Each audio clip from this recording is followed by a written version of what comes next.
marshmallow. What? I call marshmallows smellos.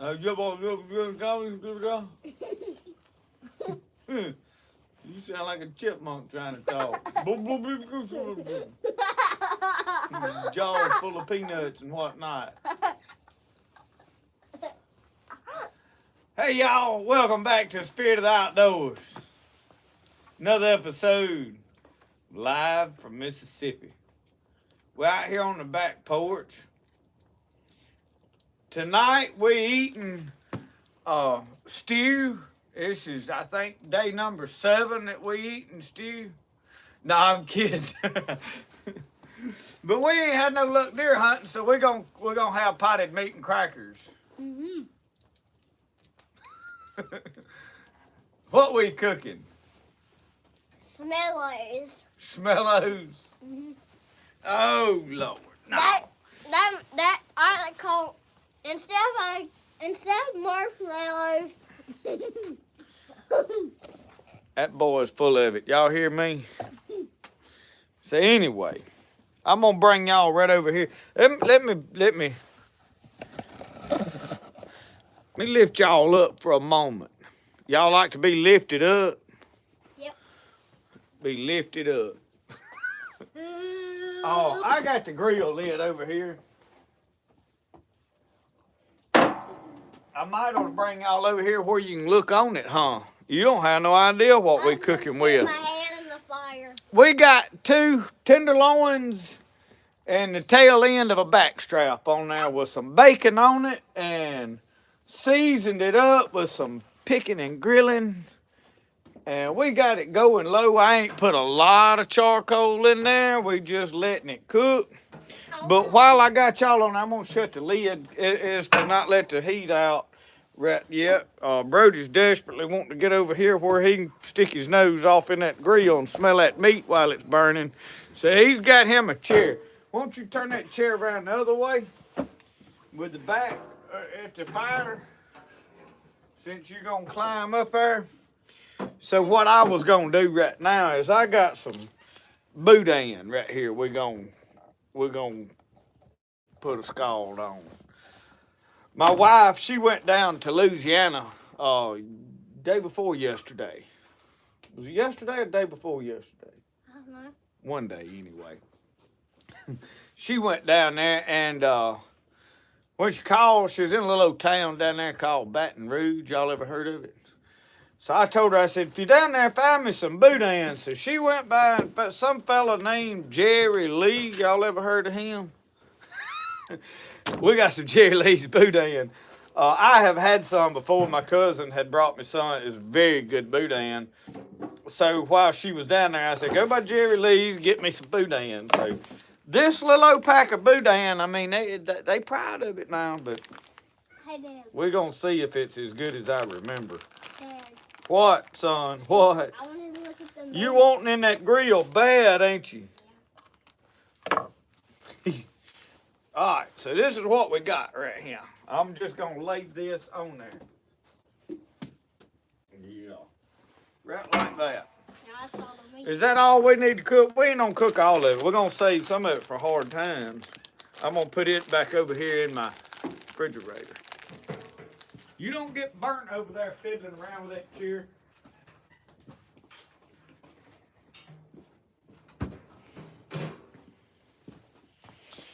You have to watch that boy, y'all. He's something else. And I got to clean my cutting board up. That juice out of that boudin run out here on my cutting board, and I just scraped it clean. I know most of y'all don't think I ever cleaned nothing up, but I did wipe my knife on my britches the other day one time.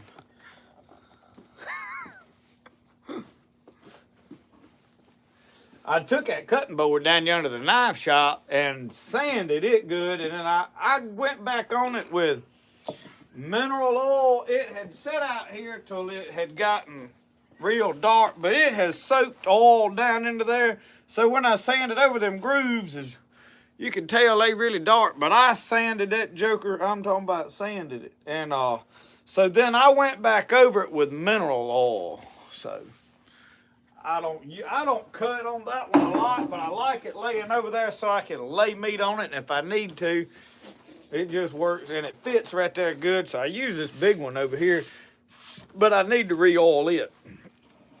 So Michelle is threatening making a peach cobbler over the fire, but I don't know. She was the one gonna do that, and she ain't made it out here yet, so. Hey, Dad, you want to put this in your coffee? No, I don't want you sticking nothing in my coffee. You have to watch that boy, him. He mean as, get out of the way. Come on now, Cletus. Okay, bye-bye. Going in the I'm fire. finna sit down in my chair, drink my coffee, and pull up chat on the iPad. Son. Brody. He's trying to be mean, y'all. Don't send him no more presents. He's too mean. He don't need nothing. Do you?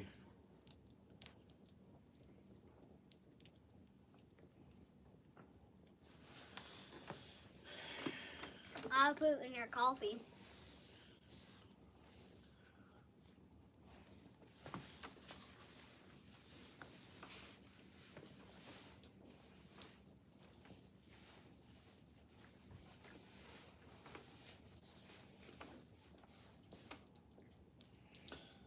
Oh!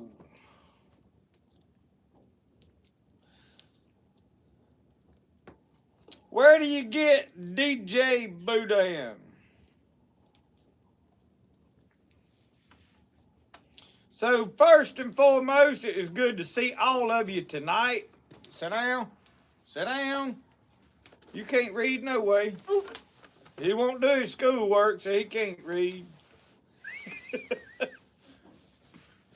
Y'all gonna have to get on to him.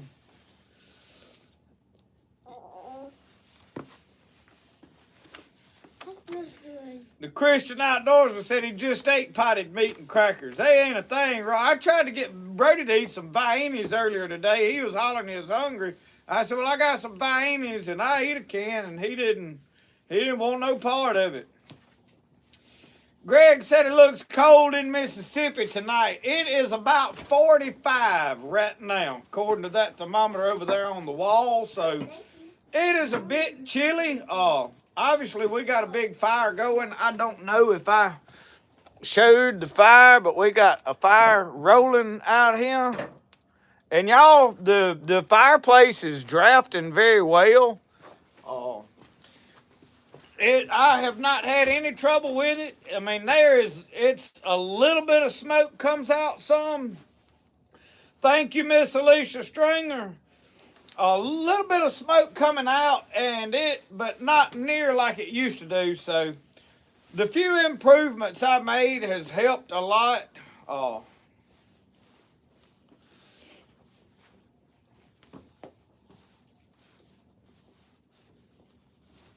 Miss Alicia, we did like the gifts. Michelle, when she went to, they went down to Louisiana, she went by and seen Miss Alicia Stringer, took her a bunch of pottery, and she sent us back with a care box, and Brody got a flashlight, a pair of gloves, and she sent me a whole bunch of bandanas. So, yeah, I can always use bandanas. I use them on a regular basis.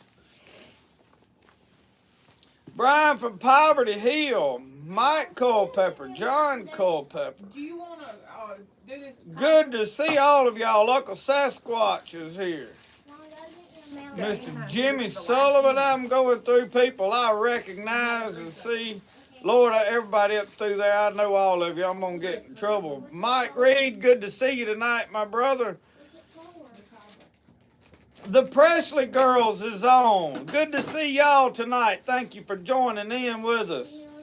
We are going to burn some backstrap. Julius McKinney, good to see you. Sharon Davis. Patricia Pfeiffer from Lubbock, Texas. Got Texas representing tonight. I think that is where Rhonda is from as well. Over that way.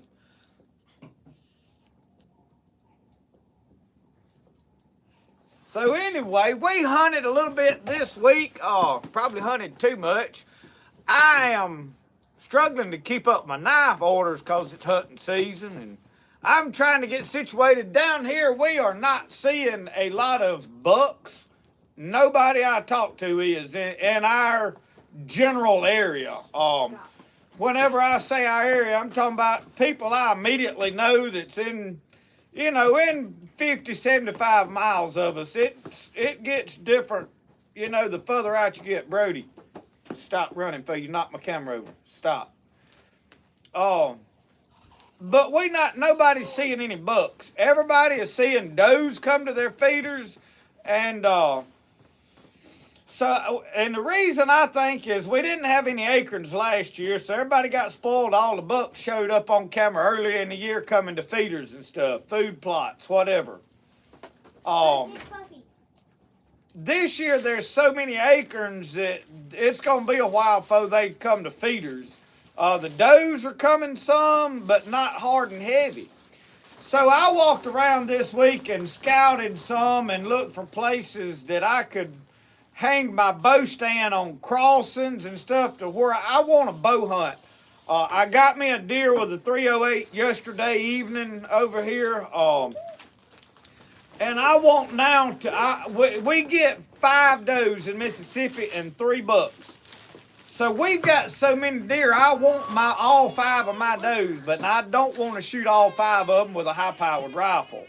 I've shot one with a 30-30. I've shot one with that 308 yesterday, and it wound up. If y'all watched that skinning video, I hit that deer a little bit far back. Now, I didn't say nothing in the video, but I free-handed that deer right at 200 yards. The scope, that Leopold scope on that 308, you can zoom it in to where you can tell what you're doing. I said stop. And so I'm sitting there, and y'all, the reason I have to get on to, I can't think when he's running around. I lose my train of thought so easy. And I do that without him showing out. But well, you can dial that scope in to blow up something big enough to see if you hold it steadily. Well, there was 3 does and a wad, and the 2 of them, they had spotted me, and they turned and walked into the woods. And the reason they spotted me is there was 2 does come out to the left, and I was all out of kilter with my rifle pointed this way, and they over there. And whenever I had moved a little bit, and I seen them, and they were staring at me. So when they run off, I twisted around a little bit to where if they come back out in another area, because I didn't think I really spooked them hard. I think they just felt like something wasn't right. And when I twisted around a little bit, I looked back this way, and there was 3 way down the lane that way. And I said, uh-oh, I done let them see me. So I just eased the gun on up. But when I brought the gun up, 2 of them stepped in the woods. The other one turned broadside, and I put it on her. And about the time I went to shoot, normally I neck shoot most of my deer. But at 200 yards free-handed, I went for center body, at the front shoulder. Well, she went to take off about the time I shot, and I shot anyway because I knew what bullets I was shooting that they would do the job. So I hit her a little far back, but now she didn't go but about 20. Well, she hit the ground right there and got up and run 20 yards and went down. So I've got 2 deer. Now I'm wanting to go back to bow hunting. I want to shoot one with a bow. Once I've got some meat in a cooler and some meat in my belly, I can slow down and be like, okay, I ain't rushed. I ain't got to shoot the first deer that walks out today. I don't know why I get like that. I guess because I like to eat so much. I mean, I get as nervous trying to kill a doe and worked up as I do a big old buck, because the first one I'm trying so hard, I reckon. Now I'm settled down and I can sort of focus on hunting and doing a better job of it. So I'm probably fixing to bow hunt some. So I walked around and scouted out some trails and places that I could set a climber up on top of crossings in the woods where they naturally no bait, no nothing. So we're gonna do some of that next week. I've got another week that I've got to go hit my beaver traps hard. We've got I think we've got about 2 or 3 days left in our money for beaver trapping, and I've got traps down there that I've got to go set and let them hit another night or two, and then we got to pull them out, and we'll be done till after the first of the year on that beaver trapping. I've got some private land that some people is wanting me to trap on, so I'll have to. I may do that some in between, but my biggest thing is I got a pile of knives I have got to get made, y'all. Right now, I've got people messaging me about knives, and I'm like, I'm not promising nobody right now I can get them one by Christmas. I may can.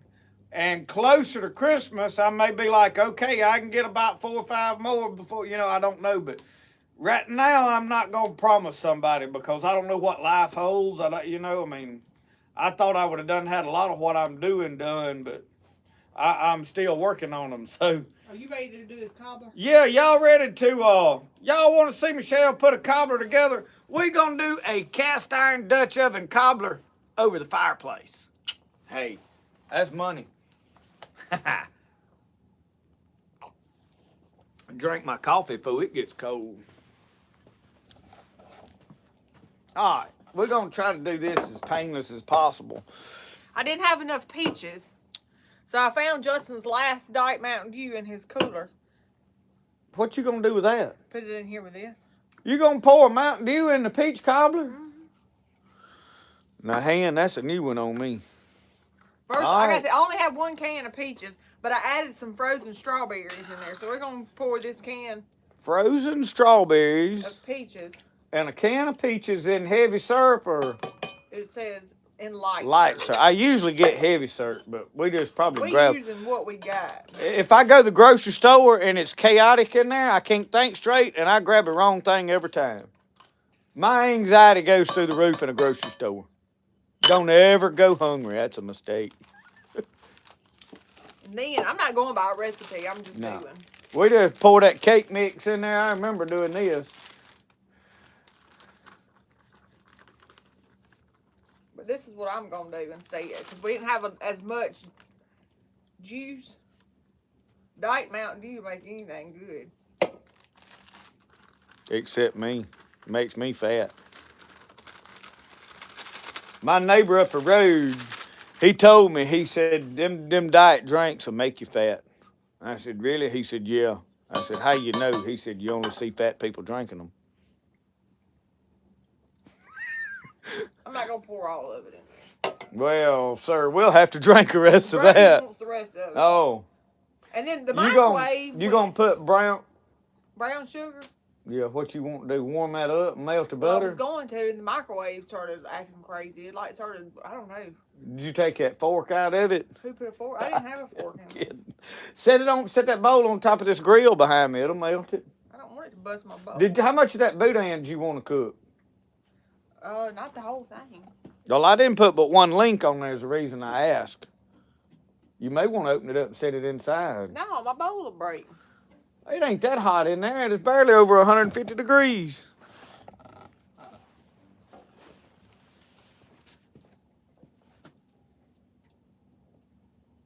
Yeah, I didn't like fill it slam full of charcoal. We love. If my Pioneer Woman bowl breaks, it's his fault. He told me to do it. They sell them every day. Not them. She can go buy her a new one.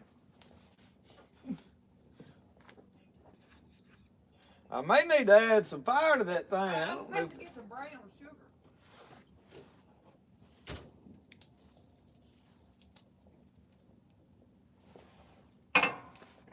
All right, so she gonna get some brown sugar, and we're gonna put on top of that too.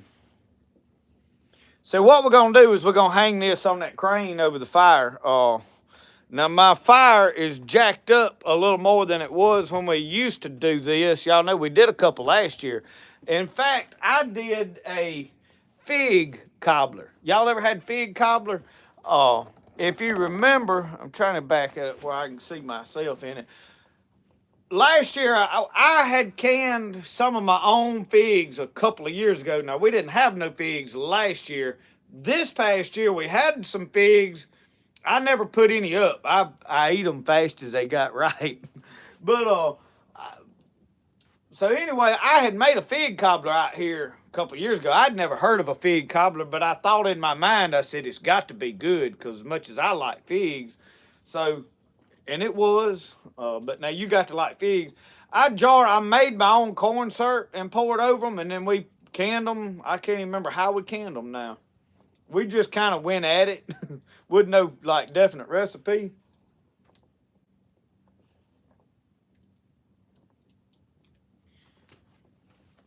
But I think I'm gonna back me right up to this fire right here. While she's in there.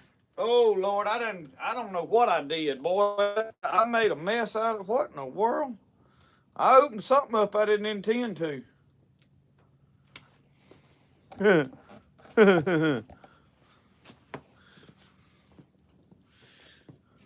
Oh, y'all, I done figured out how to get, well, I didn't figure out how it just happened. I got the chat on the whole page. I didn't know it'd even do that.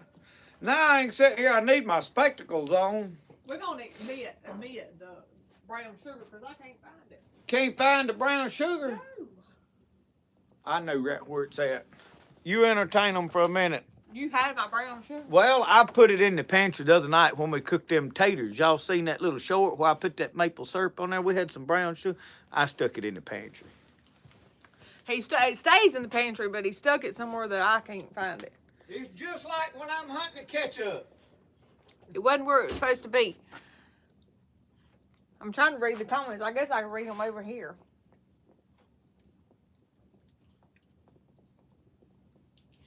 Y'all, it's cold tonight. I told him I probably wasn't going to stay on the whole live. I was about to freeze. I've been in the pottery shed today and working on making mugs, and my hands have been cold all day.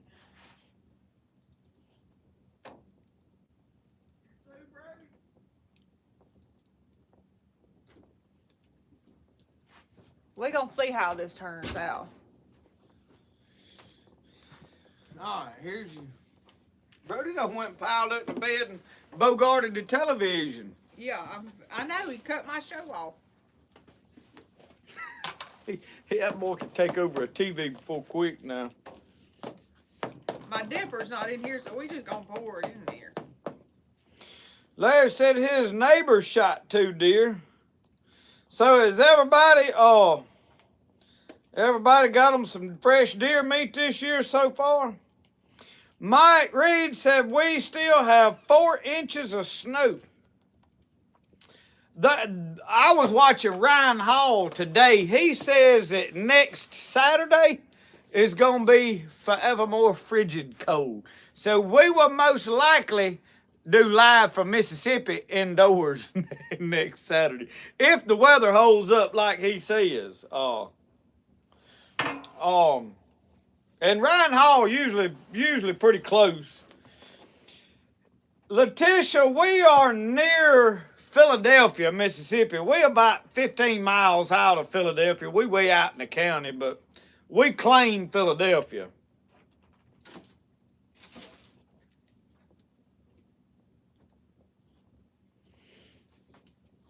Jeffrey Gray made it. Good to see you. Great outdoors. Y'all keeping up with his tiny house build, and I'm actually behind on his videos, but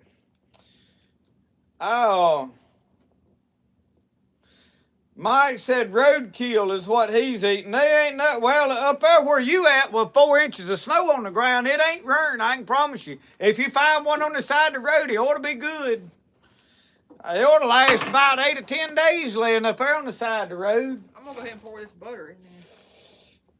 Jimmy Sullivan, I tell you what we're going to have to do. We're going to have to put that canoe in there with that electric motor and somebody ride shotgun on the front. And I guarantee you, we slip up on one, but you can't shoot one out of a motor, but we can get where we know we're going and take a motor off and paddle and shoot. You can shoot while you're paddling. And we can film doing such as that. And if we film it, we can prove it we didn't shoot while we had the motor going. Follow what I'm telling you here, hand. There's always a loophole. Now, the reason the trolling motor is going to be money is you can put in at the boat ramp, and then you can take off way on over there to where there ain't nobody been floundering around. Only problem is the swamp's full of duck hunters this year. We got ducks because we had a lot of acorns. Last year, there wasn't no ducks because there wasn't no acorns. They came, I think the ducks come last year, stayed about 2 weeks, seen that there wasn't no acorns in the water and on the ground, and they left. And all right, let me put y'all right there for a moment. She's got everything doctored all up.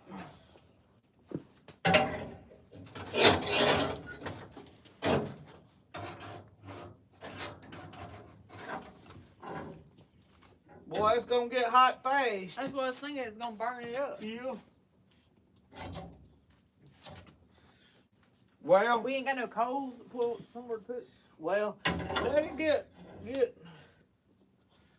We'll pull it out this way, so it's drifting back. We'll let the fire die. We'll just have to watch it. That ain't got no legs on it. Yeah. I got some bricks right there, though. I mean, we can make it happen, but we can't set it on this rug. I can make it happen. You want to cook it out here over them bricks? It's okay. We'll just leave it right here. I'm serious, Or man. stick it in the barbecue grill. No, I can do this. I can put 2 bricks right there. That shovel.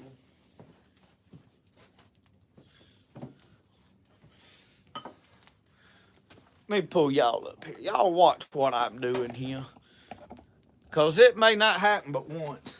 And it may not work. And if it don't work, you need to know what I did so you know better than to do it.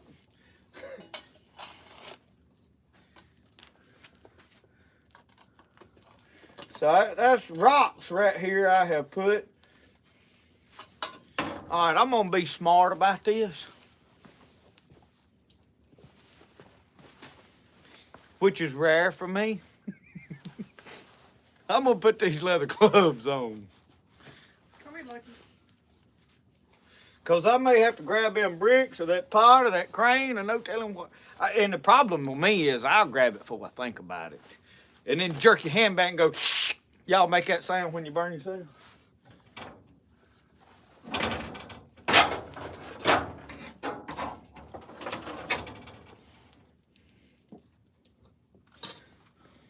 We'll try that. Put a little more coals under it. Well, you don't want to get it too god awful hot, huh? But Mama said put some more, so it's on her if we burn it up, huh? Just don't catch the rug on fire. Well, I can't promise you that now. You're getting picky now.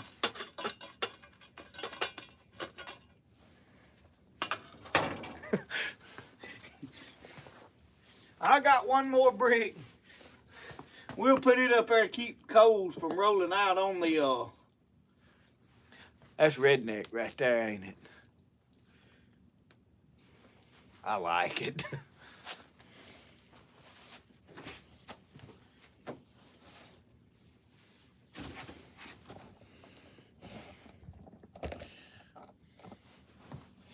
Well, at least I can sit over here by the fire. Oh. Chit chat with you fellas, guys and gals.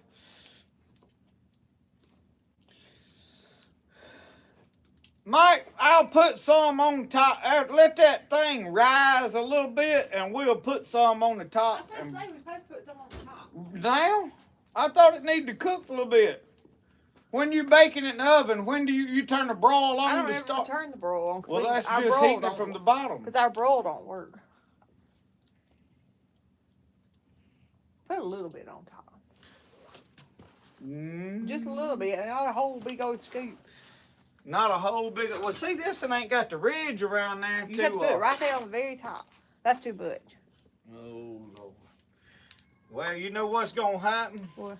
When I grab that lid to take that off, It's gonna burn my fingers. That's all right. I can take it. That's all right. It won't be the first time. You'll have to scoot them ashes. I got a pot grabber over there. I'll figure it out. So that the ashes don't fall in. I got this thing. Him's got a hook on it. I can get them. I ain't worried about your finger. I was worried about the ashes going in our cobbler.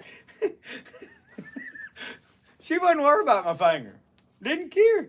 You don't care for nothing. Yeah.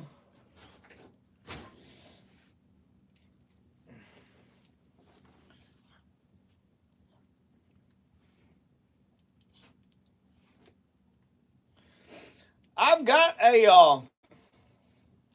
my tripods out there in the TP, in the TP poles. I can do a better job really cooking over an open fire out here than I can in there because I can adjust the height and all. When I boxed all this in, it kind of done away with the ability to swing that in and out because I used to could swing it out here in front of the fireplace some and turn it. But now with that tin over there, it won't allow me to do that. So it's kind of a double-edged sword. It drafts better, but it hampers my cooking over it.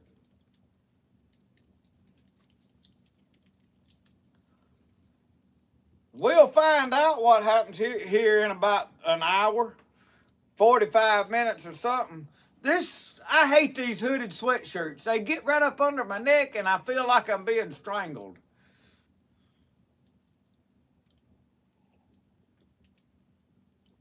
Now, Roscoe done had some Uncle Sasquatch treats today.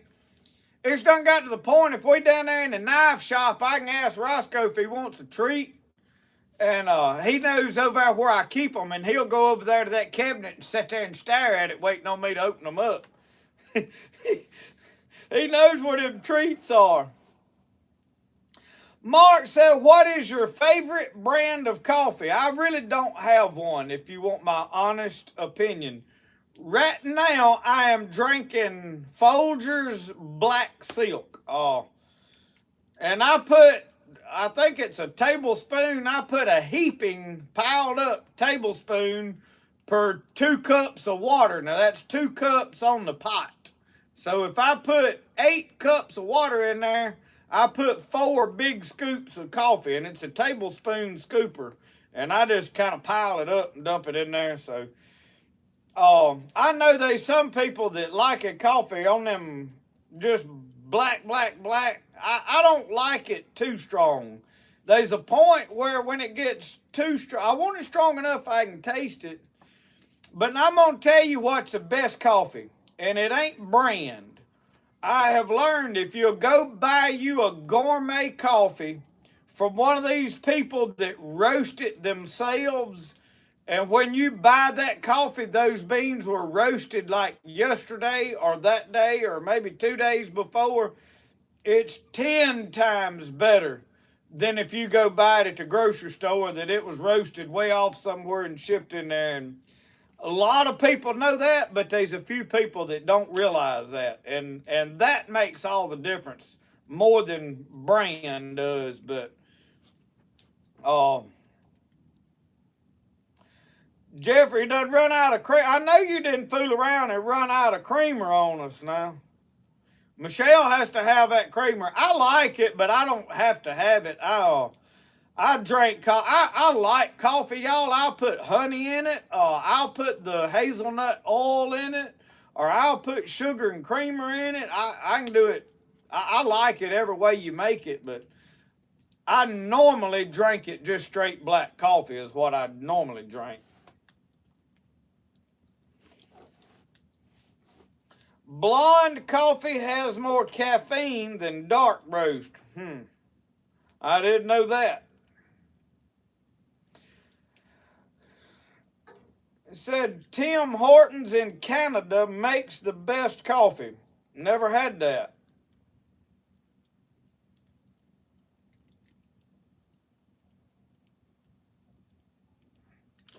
Coach Paw, good to see you, John.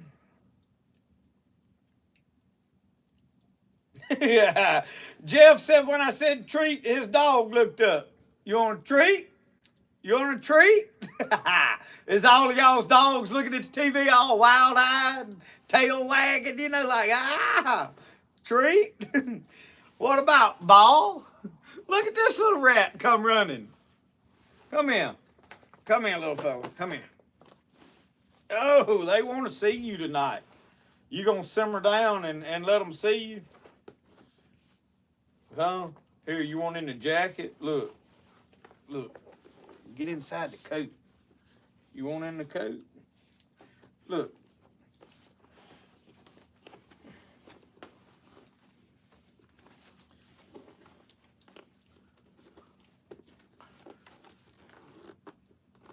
How about that? Huh? Is that all right there? He's burnt now, ain't he? Roscoe gonna get somewhat jealous if he sees this. I may get divorced.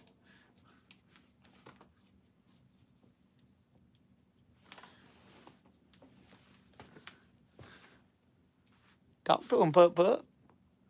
Biscuit. Biscuit. I figured y'all wanted a good look at old puppy. He's a sport now. Greg asked how my dad was doing. Dad is getting better. I think I told y'all he had a second stay in the hospital right there before Thanksgiving last week. But anyway, after that, they've given him some blood thinners. His blood clots, his swelling in his legs has went away, and he's up, walking around some, been out of the house. So yesterday I went to see him. I guess it was yesterday. Yeah, it was yesterday. And I went down to his house, and he wasn't there. His chair was empty. So I asked Mom, I said, where's Daddy at? She said, he went over there to his shooting building. So I talked to her for a few minutes, and I was on that bicycle, that electric bike, riding around. And I took off over there, and when I got over there, he was mounting the scope on that contender, that little 25-06 handgun. And he said, that's my truck gun. So he said, I want you to shoot it for me. He still can't shoot, but he's at least felt like getting out and going and doing something. So he's improving. It'll probably be after Christmas when he's back to, full swing of things, but he is getting better, and he's going to be all right now. So for that, I want all of you to know I thank all of you for your prayers. Those of you that prayed, you want out. He's squirming around. He ain't used to that. He ain't used to that being bundled up type business. What?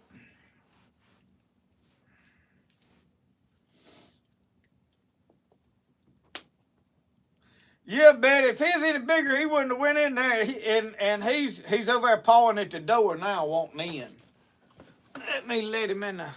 Brody, let your puppy in. I thought he was in that recliner.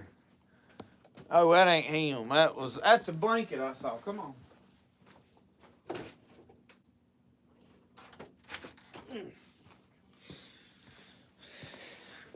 So while we up, I better check this grill right here. I don't want to scald my boudin all to no end. Move that meat over to one side.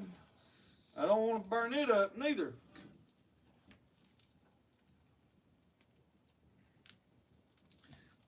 This one piece there is looking like it might be. Let's check on it. We got to check on this, y'all. I got to see what this inside right here. I'm trying to get close enough y'all can see. This front-facing camera ain't near about as good. And this, I didn't want to go through enough bacon to, so I think what I'm going to do, and there you come.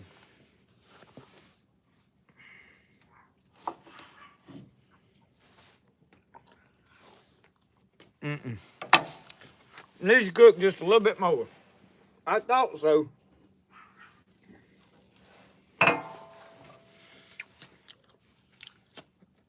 That knife is clean as a whistle now.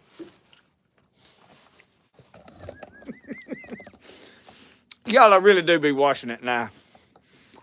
I just like to carry on because people give me such a hard time about cleaning stuff. They see me and hear me talking, automatically think, oh, you nasty. So I just play along. That's like them chitlins I cooked the other night.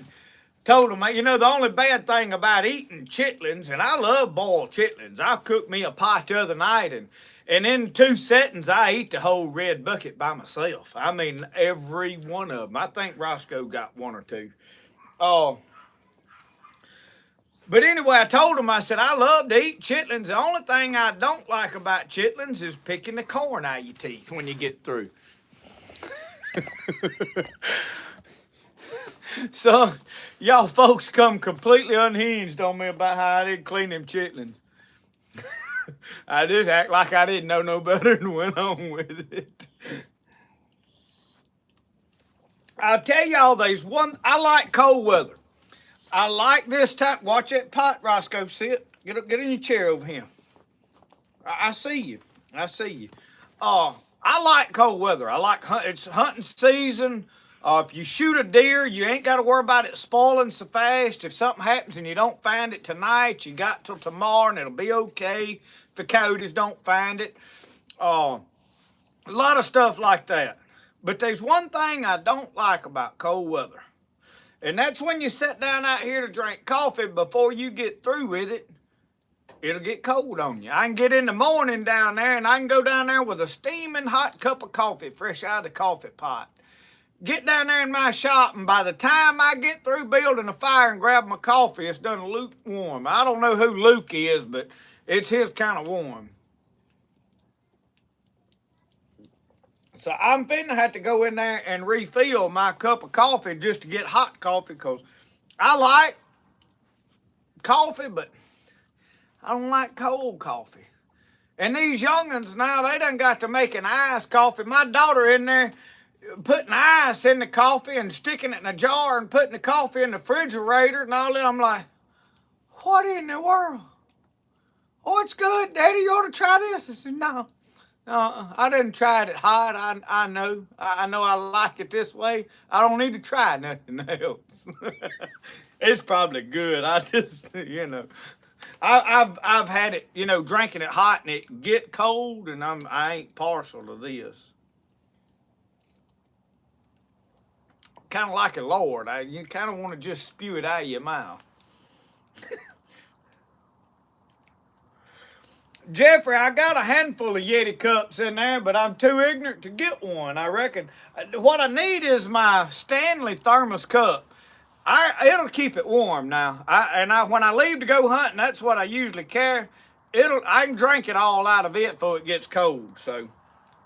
And I've got a Yeti cup. That's probably what I need to get when I go in there. Matter of fact, probably will. I think I got 2 or 3 Yeti cups. David, I'm going to try not to boil that boudin, but I want it done.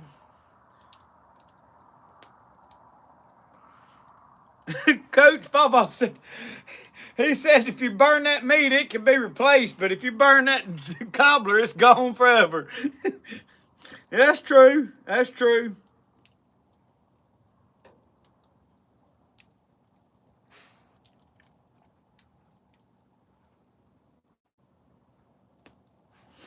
Darryl Garrett asked a question. He said, he's from Tennessee.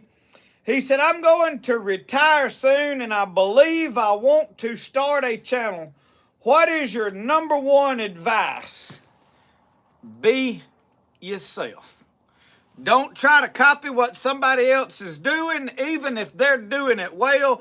You can learn from people and learn method and uploading strategy and how much content to make and stuff. But whatever you do, be yourself. Don't try to sound like, don't do like some of these women for sure and change your voice when you go to talking to them, because we notice. Be yourself. People like you for being original, being who you are. Now, granted, your channel probably ain't going to just explode overnight. The next big advice that I would say, and you didn't ask for 2, but I'm going to give you this one for free. develop tough skin fast. Because when you put your life on the internet, it don't matter how good you are at something, how well you do it, and how well it works. You're wrong. It ain't gonna work. It ain't no good. Know that before you ever hit upload. Because I promise you, somebody gonna tell you, if they ain't, it's cause your channel ain't growing. And mine ain't growing. That's why I don't get a lot of negativity. Facebook, I get it. Man, my Facebook, y'all, is exploding, taking off. A lot of y'all watch on it. And I get a pile of negative comments. And I just laugh and go on. And the more they argue and tell me I'm wrong, the more money I make off of it. I'm just now, Facebook has far surpassed the YouTube channel. It has, in the money and the content and the views and all of it is a whole ball of wax. Now, granted, I ain't making no pile of money off nothing. Trust me on that. But it just develop thick skin, because, I mean, if you let comments bother you and what other people say really get to, and it'll get to you. Don't think it won't bother you. I may not let it affect me, but it'll bother you. You'll be down there working on something in the middle of the go and go, why'd they say that about me? You know, why they think that, you know? Maybe it's because they ignorant, don't know no better, you know? I mean, a lot of people, they've been sheltered their whole life, and all they know is what they do and what they was showed to do. And I'll tell you the biggest thing, most of them sitting in a recliner, watching YouTube, and the first video they come across, it's by some YouTuber that they like, well, they believe he's right, and then they'll watch another video and comment on it and tell that fella he's wrong and he needs to go watch this other guy do it like he did it. And this guy sitting there commenting ain't never done it before in his life, so he don't have a clue. That's usually the kind of people you're dealing with that's talking negative to you. People like y'all that do good, they don't ever say nothing negative. You know what I'm saying? They know you can do it. Most things you can do 10 different ways. So, yeah. Thick skin. Reckon that's cooking? You want to pull the lid off and look, ain't you? No.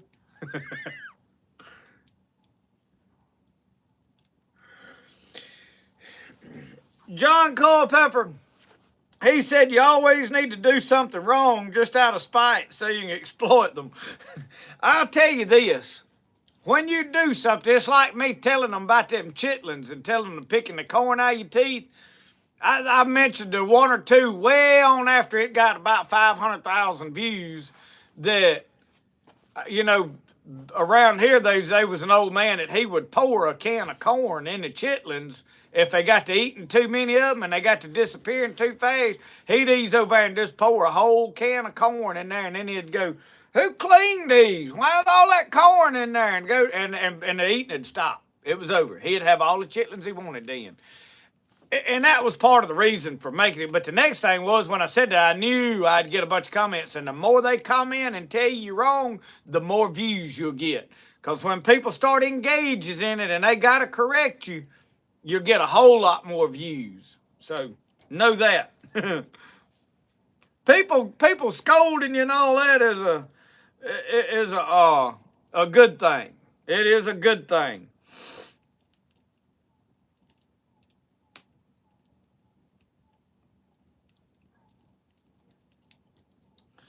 Carolyn Lewis said the critical comments come from people jealous of what you're doing. I most of the time I think that, especially among men. Now, I don't know how this is with women, which usually if I get hate from women, it's over trapping or something. They get mad at trapping or chickens. But with men, if you do something and they've done it before, they know a little something about it, they feel like they've got to have something to say so that you don't think you better at it than they are. I don't, and it's a natural reaction. I mean, there's times I watch a video and it's something that I'm familiar with, and I do it differently. You have to fight that temptation. Go, that ain't how you're supposed to do that. And now, I mean, if they're doing it different, I don't worry about it. I mean, even if it's wrong. Because, I mean, if they fixing to get hurt doing it, they filmed that video 2 or 3 days ago. They already in the hospital, so you telling them ain't going to help nothing.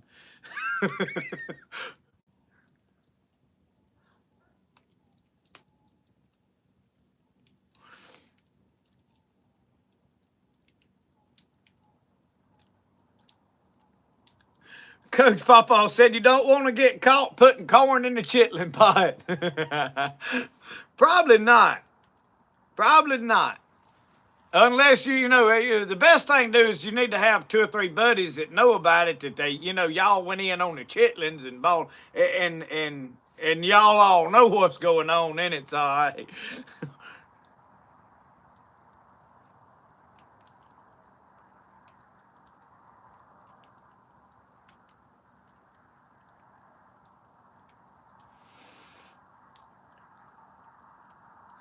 What are chitlins? I'm from Canada. Chitlins is hog guts.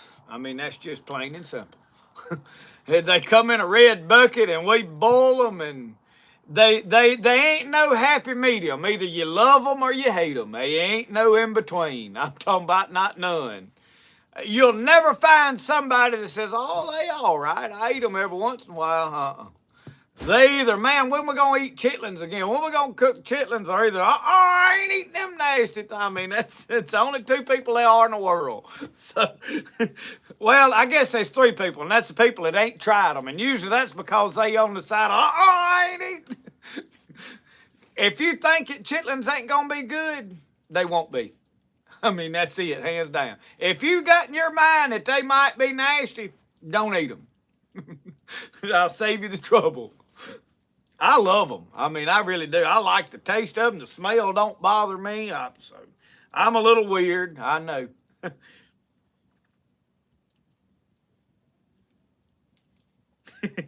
Matthew said, does it matter if it's canned corn or feed corn? It depends on if you're going to eat the corn out of it or not, I reckon. I dip around it. I ain't never put corn in the chitlins I was cooking, because usually I'm cooking them out here by myself. So with us, it's just kind of a running joke. So I don't know. Now, if you're going to eat them, put canned corn in there where you can eat them. When I cook chitlins, I always put crab boil in there and salt. That's all I add to my chitlins. Some people put onions in there. I've seen them put all kind of stuff in there with them.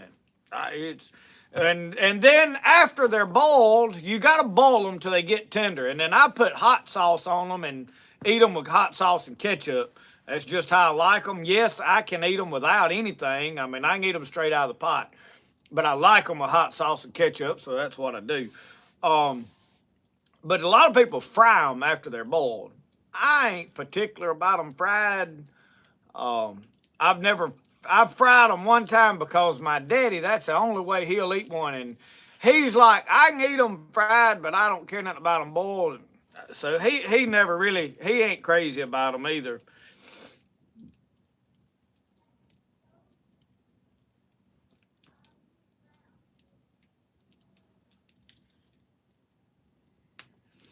Mickey, don't ever try them. If you don't want to try them, don't, because you'd waste your time. I'm just telling you. I mean, if you're open-minded and you're like, well, like me, it's like raccoon. Raccoon is a real good, for instance, for me. Because I have cooked raccoon 3 or 4 different times trying to make it good. And last year we cooked it in this Dutch oven, and I finally made it where, I can eat it. It's all right this way, but it was a lot of work to make it good. So for me, I ain't crazy about raccoon. But I was willing to try it and eat it and see and it really wasn't the taste. It was the amount of work that goes into it to make it good. I ain't eating no possum. Unless I got to. I mean, if I got to, I'll eat it. But it ain't gonna be one of the things I just choose to want to try. But other than that, like I've tried bobcat. I don't know what all else I've tried. I've ate crow. I cooked a crow. Crow is really, really dark meat, which we have a crow season here. And it's open right now. You can shoot crows, call them up, shoot them. Back in the Depression era, people was eating everything they could. But crow is really tough. You're gonna have to do it like coon. You got to put some work into it to make it good too.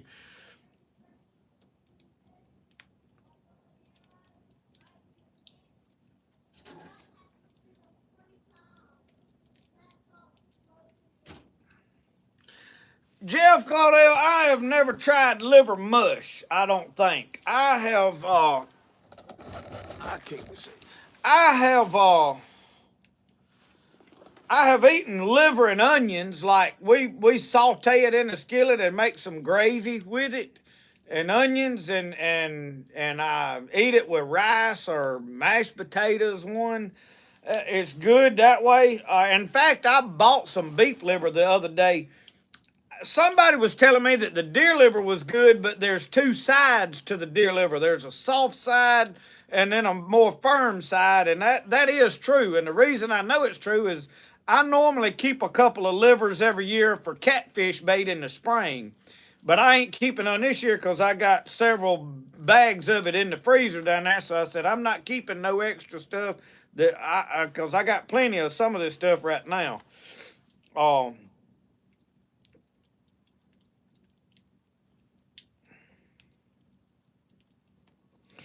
Prepared Medic, he said he's tried cooking coon a few times, just can't make it good. I struggle with that too, and let me tell you what I did. Now, this don't mean you're going to like this, but this is what worked for me. Now, I like Cajun cooking. I like roux and you know, fricassees and gumbos and jambalayas and what's the other one? The etouffees and all that kind of stuff. Pecans, sauce pecans.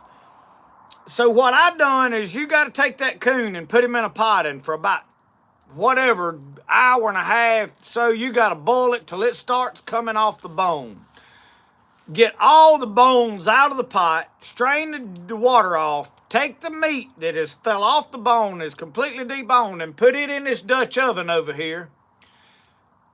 And then start cooking it down with peppers and onions and stuff like that. And I served it over rice. I did not make like a sauce and a roux and all that to go in. I'm sure that would be better. But I just basically sauteed it down with onions and bell peppers and onions and something else I put in it last year.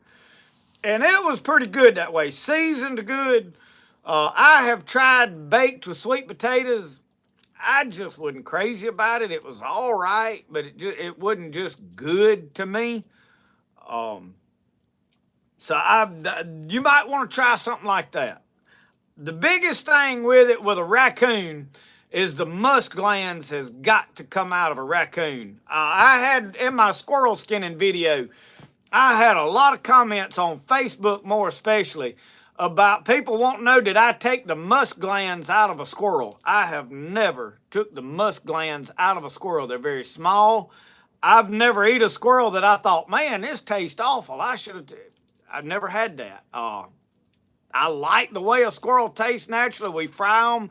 I have thrown them in Dutch ovens with onions and carrots and potatoes and whatever else that I throwed in there as far as vegetables go, and eat them, and I've never had a problem with the way they come out tasting thinking it was the musk glands. But a raccoon, totally different. I cooked one time back in my younger days, and we didn't know no better, and I didn't take the musk glands out, and it had a strong taste to it. We wound up eating it, but it affected the taste greatly. So make sure you do that. And they under the arms, they in the joint, they under the neck, they inside the hips, they in the back. There's at least 6 or 8 of them in the thing.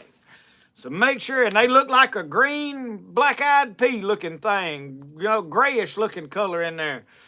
So you make sure you get all them out.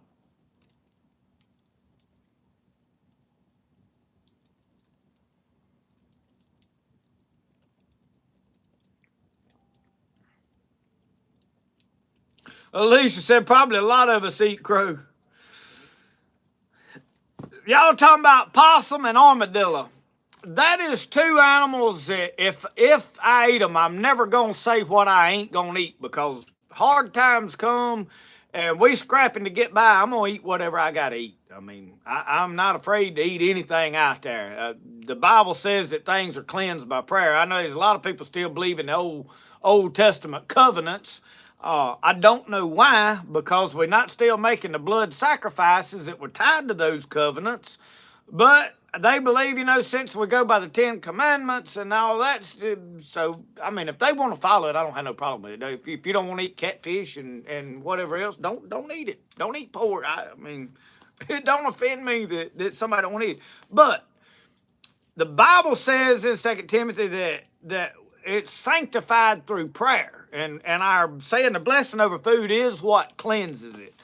So if it got hard times and I had to eat something like that, armadillo and possum and skunk are going to be the last 3 on my list. I just, it'd be like shooting a buzzard and skinning it and eating it. I just don't see me doing that. Possum would probably be the first one out of the bunch I'd eat. But now, when I was doing metal roofing, me and one of the Spanish guys that I was working with, he was in his truck. We were going out this long driveway. We were working on a camp house. It was way back in the woods, and there wasn't nobody there, and it was a long drive out. And there was armadillo on the side of the road down there when we was going out on the driveway.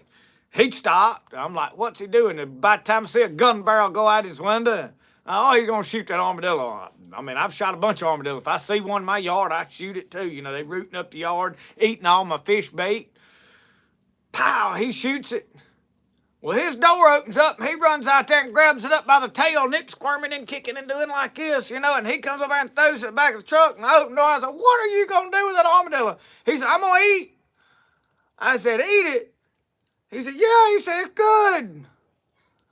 I said, y'all eat armadillo in Mexico? He said, no, we don't have armadillo in Mexico. I said, why not? He said, we eat them all. Okay.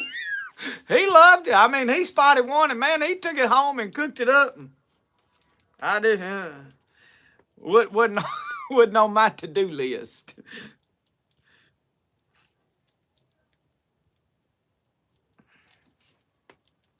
I know y'all I'm getting behind on comments and stuff, y'all. If you leave in a comment, a question, or something you want me to answer, you may have to repost it, because I can't keep up, and I ain't got my spectacles on either.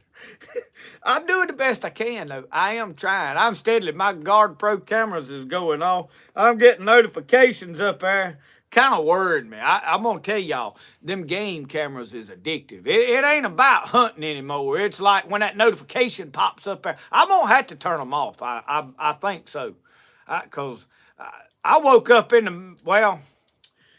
I don't know if I'm supposed to tell, but Michelle didn't feel good last night. She was up hurting sometime in the night. I didn't know. She didn't ever tell me she was hurting, but she got up a time or two, went to the bathroom. Well, one of the times she woke me up.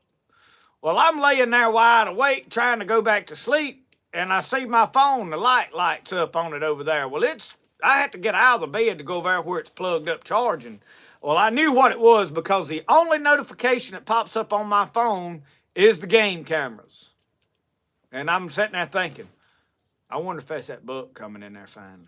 I wonder if that's that buck. And I had to get up and go over there and open my phone up and look to see what it was. Hey, them things are addictive, I'm going to tell y'all, probably going to have to pray about it. Probably one of them things. The Lord, we're going to get there and stand before the Lord, and he's going to scold this fella for being addicted to alcohol, and scold this one for being addicted to drugs, and this one for being addicted to this. And then he's going to look at me and go, and you're addicted to them game cameras. And I'm going to be like, huh? I'm joking about it, but it's getting out of hand, Yeah, we better check on the cobbler. Crappie turning on in North Alabama. Man, the crappie has been right down here in this swamp. I just ain't been and tried to see about them, but it's fixing to happen here pretty quick. That's why I hate to tell people I can make a knife for Christmas, because I ever get that canoe in that swamp. We just about got enough water in that swamp to ride that canoe. 22 on one side, rifle on the other. Fishing pole in your hand. Grocery shop all day long. All right, I need my brush. Probably better get these leather gloves too.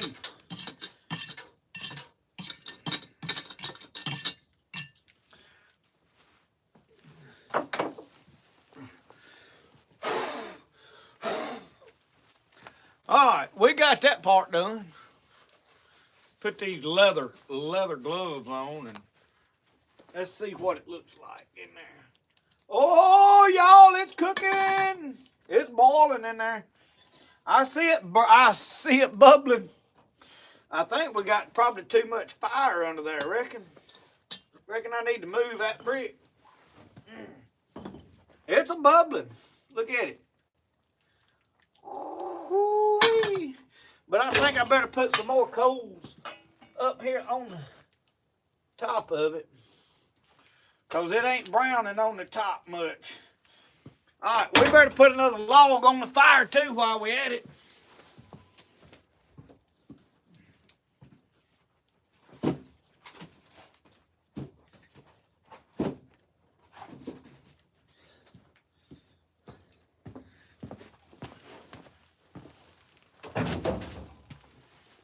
Cook.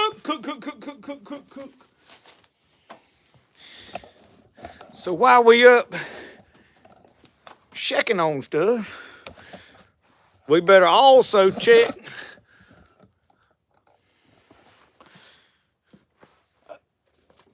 Susie. I'm gonna try to keep an eye on that cobbler, but I ain't making no promises because I can't see what the bottom of that looks like.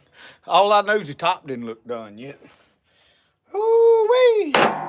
That boudin, we're getting it off. There, more better. Where's that one we hacked on? Oh, look at that hack job. I bet don't nobody know what movie that's on, do they? How many times y'all done watched it this year is what I want to know.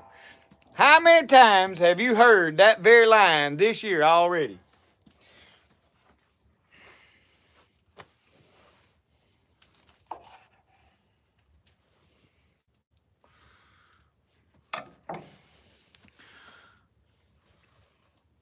Thank you, Lord, for the woods and the creek. Thank you, Lord, for the food we eat. Thank you, Lord, for the fish that swim. Thank you, Lord, for all of them. Thank you, Lord, for the plants that grow. Thank you, Lord, for the white-tailed doe. Thank you, Lord, for the birds that sing.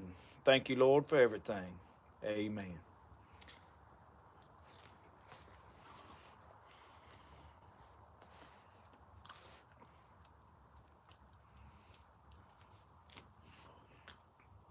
That belly button looking part of it is hard. Y'all notice I hauled off and cut all my hair off the other day? I was getting ready to go to church and it looked rough. And I said I better take care of that.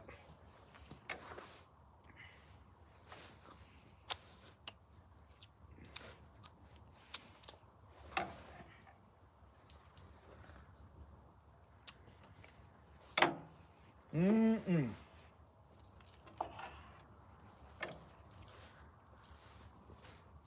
Mm. Hot. Man, it's good. Doggone. Old boy he know how to make some sausage.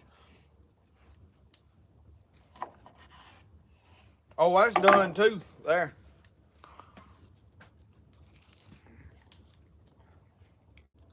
That's where it's at right there, boys. And girls. I don't take you ladies for granted. It's just a habit to say boys, you know. I don't know. I guess because I'm used to being off in the swamp with just us boys growing up.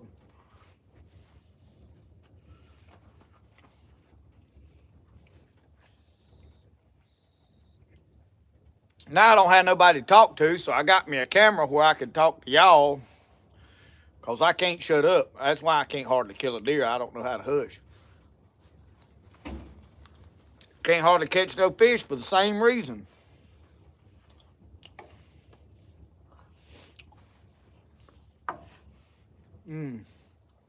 It's hard to eat that and not smack. Now, I'm going to be honest with you. I better get all that off because it's getting a little tough.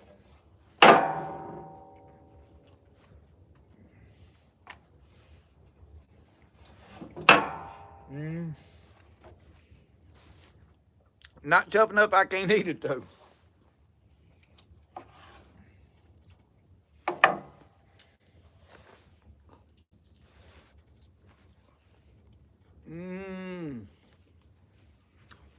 Do like old Dave Canterbury does when he's eating. Man, that's good. Oh, man.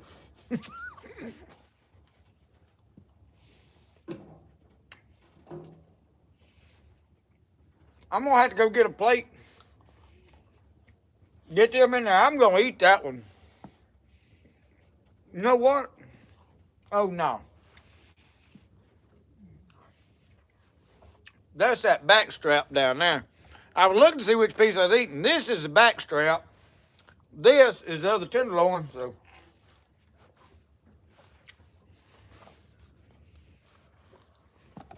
I'm going to get a plate, carry that in to Mama.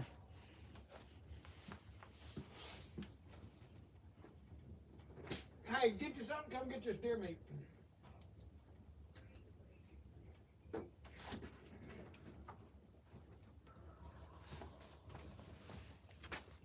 Let her come get it. She was standing right there in the kitchen. I thought she was in yonder.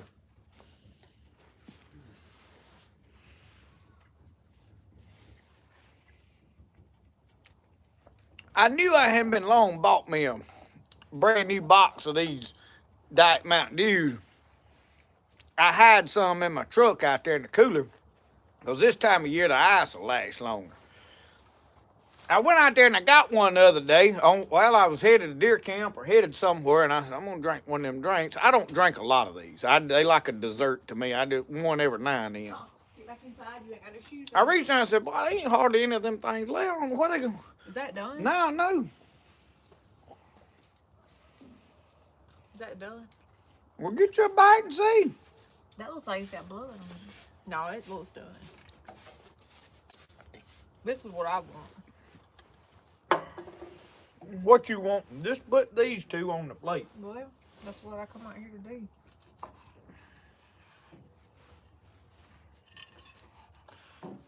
I'm going to eat that one myself. That enough of that? Not for me. One more piece. Brody, you want some boudin? All right. How you know? I just want some. It's rice and meat. Come try it. You don't want to try it? All right then. I know what I'll do.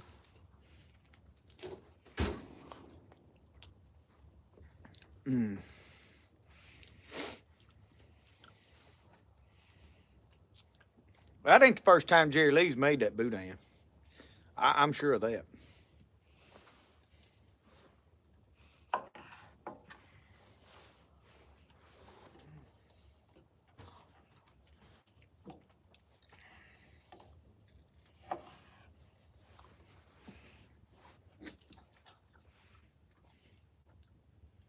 He swallowed it. He did never taste a thing. You could have thrown him a rock, it'd have went down just as fast.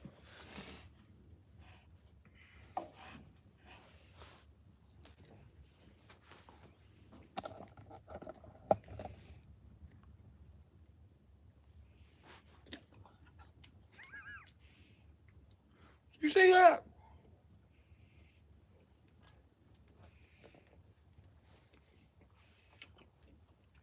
Dog swallow stuff like that, he got to have a tough stomach. Because this got its work cut out for it, chewing that up. No, I ain't giving him no boudin. Give him that burnt piece of that bacon.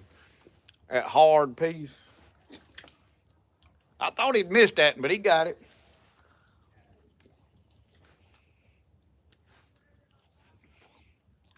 I looked at that blue spot where that toothpick went in there. I hesitated. You know that dye can't be good for you, but they put it on a toothpick. You're supposed to put it in your mouth. I'm sure it'll give us mesothelioma here for long. Everything else that's over 20-something years old does.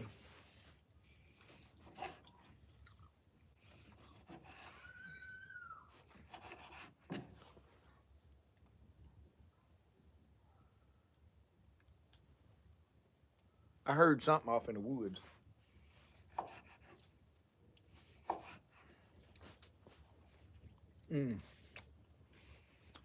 That's good. I like to bit my own finger.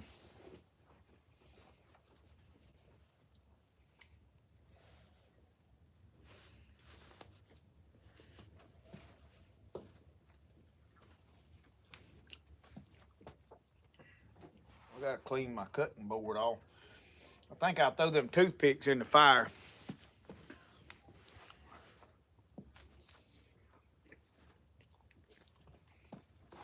Look at him. Dog gonna eat me out of house and home.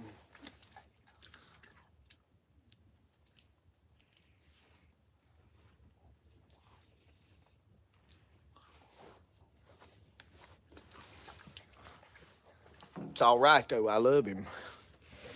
That dog's one of my best friends.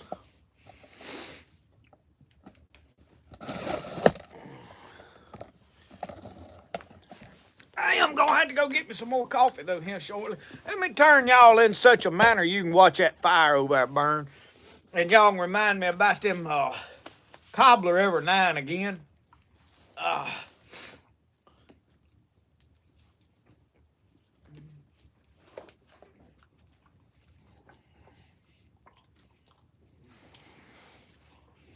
David Russian said it was a wildcat. What's wrong? This one ain't done. Oh, well, lay it back on there. Y'all want it to be tough as shoe leather.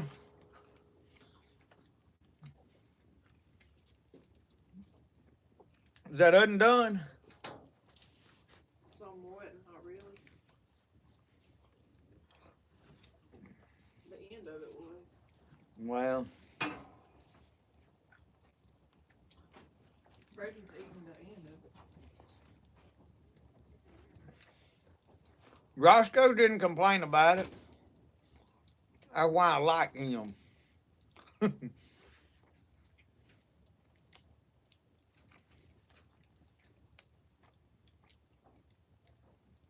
He's got the conviction that if I eat something, he's supposed to eat it.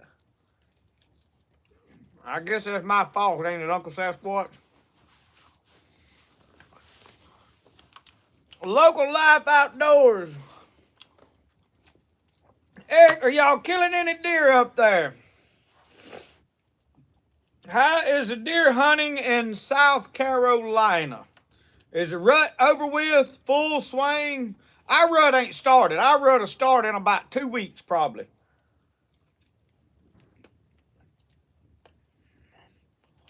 Rural pepper, I don't have no idea what's in that boudin.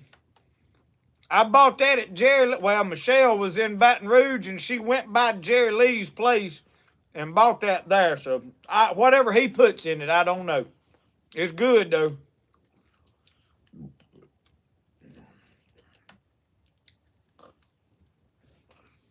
And Bobby Diamond, I guess I answered that. I didn't even see your question, but she went to Jerry Lee's and got it. Well, Jeffrey, come on over. I got another pack of that boudin. The grill's still hot. Anytime you up here, Jeffrey, on Saturdays, right over here. You got a standing invitation at all times. Rut is starting to slow down in South Carolina. It's always interesting to me to keep up with how things progress in other parts of the country. We have the longest summer of dead space, of nothing to do. Except work. Cut grass. That's what we spend most of our life down here doing, is cutting grass. Gardening season starts early and ends early. Like, you start gardening in late April, mid-April. Well, you can start seeds in January, actually. But gardening's over in June. I mean, in June, you're done. Other parts of the country, man, they in full swing over in the middle of the summer. And then all of a sudden, they getting ready for fall crops. Start cooling off quicker up there. Man, you watch them, all of a sudden they take off and then they ahead of you on everything. So I watch y'all, Rut's. I was watching Michael Waddell and them today on YouTube. Him and Nick Munt and Blake Shelton, they was deer hunting in Oklahoma. And this was in the end of October. And man, the rut was full swing. They was whacking big old deer. And I'm like, Rut's over with up there. Ain't even started him. So it's interesting to keep everything. I've been seeing on some of the pages I followed bucks from Illinois and all these places up through that way that they kill in Missouri, big bucks, Nebraska, and here nobody is killing big one. Now there's been a few bucks killed here, obviously. Well, we've had a couple of kids around that has killed some decent bucks, but no show enough anything. But on our club, if anybody has seen a good buck, they ain't told it. What some of them are calling, man, I got a good one at my feeder. They'll show you the picture, and his ears is that far out past the horns on either side. You know, in your heart, he's just a little old basket rack deer. They ain't no. I think I got one deer that I'd shoot at on camera.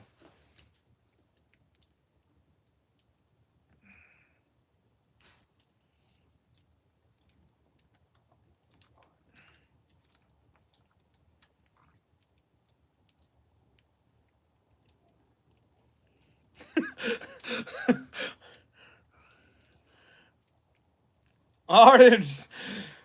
Oh, RD said I took my service dog to the Golden Corral, and the lady said if I was going to feed him under the table, would I pay for a plate? Well, you should have seen their faces when I got him a sirloin steak. That's exactly what if I'm going to pay for a plate, by God, I'm going to fix him up. You better believe it. We ain't got no Golden Corrals around here no more. We ate at one while we was on our trip. We made our loop, and we ran across one in, was it in Georgia we found it? No, was not.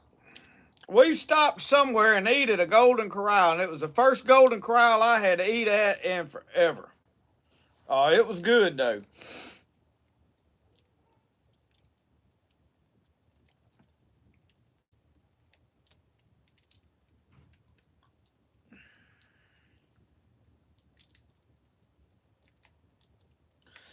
Petey, I talked to David yesterday, and he told me he was coming, and if I would have went, I had 2 invitations to go to 2 different deer clubs and guest hunt today. Go with David up there, or my buddy Kip Barrier said, "Come go with me. I'll put you on a stand with a corn pile and shoot you a deer." But I had live tonight. I had to film just in time today.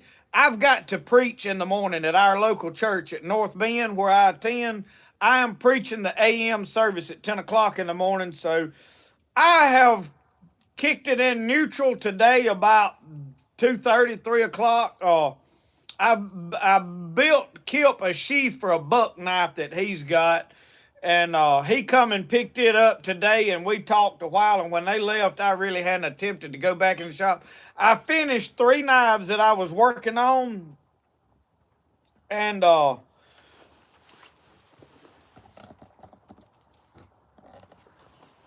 finished 3 knives I was working on, and I hadn't started. I was gonna send invoices for 2 more to get started, but I think Monday I am going deer hunting in the morning.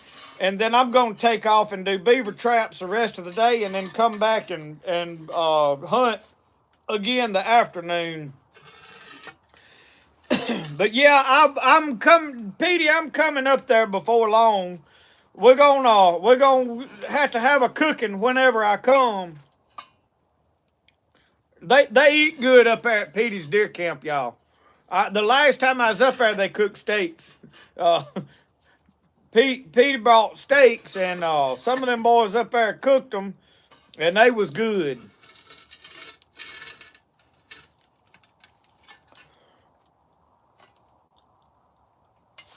Mike Culpepper said there is one in Jackson on Lakeland. My problem, Mike Culpepper, is when we get down close to Jackson and start threatening eating, we want to take off to berries down there. We went and eat with Miss Alicia Stringer at Berries here about a month or so ago. One day we had to take her some pottery and meet her, and I had to do something. I had to go meet what? Oh, my mind just went blank. Anyway, we had to go to Jackson down there, and They're probably laughing at me. yeah, she's scrubbing them. You got to get down there and go. No, well, I don't want to get it. I don't want to get them coals over here in the grass. Let me hope her out. What? Won't you pick them up and put them in the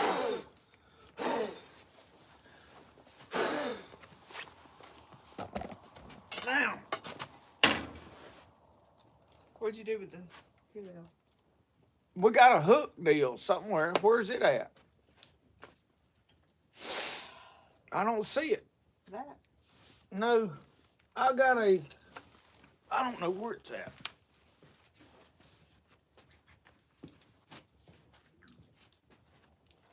Well, I thought it was hanging up. Oh, here it is.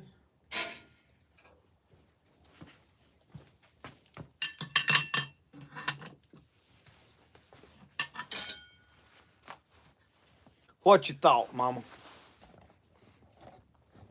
I can tell you it smells forevermore fine.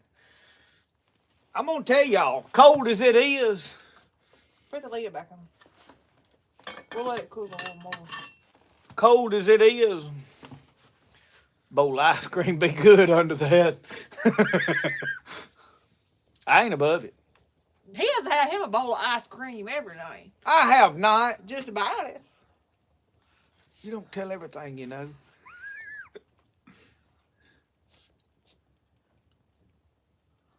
We keep a supply of them buckets because you need something to put your crappie in when you're cleaning them. I've been using them for pottery buckets. So whenever I throw it on the wheel to put my water Well, it's in. all right. We got plenty of them. I know how to get some more. The more of them she makes off with, I'm like, well, I got to replace my bucket.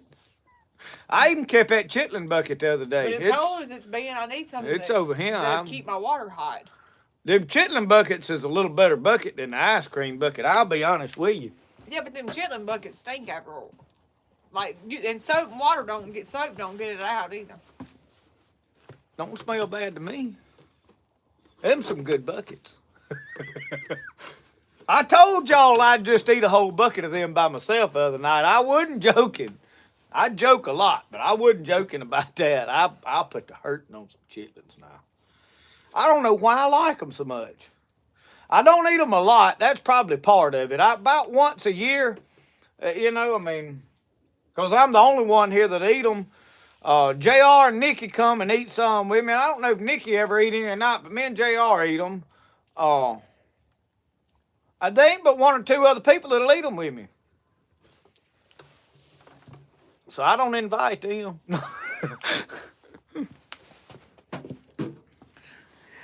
I didn't when they went up to $40 last year, but now they done back down to about $14 a bucket. Now you can kind of afford chitlins now.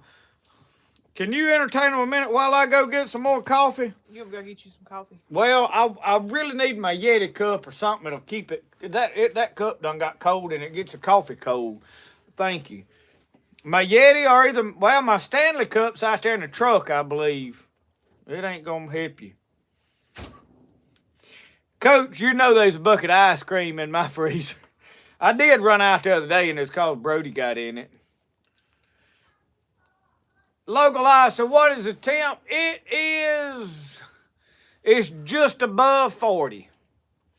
I tell you what I'll do. Let's do it like this. Let's see what app I got on here. I got Wonderground. I thought I had my radar. I got it. We'll pull up my radar and see what it says. Oh, Lord. It's probably got an update or something. I don't use this iPad for a whole lot. 41 now. You can see I got the crosshairs on the blue dot. It says 41. There you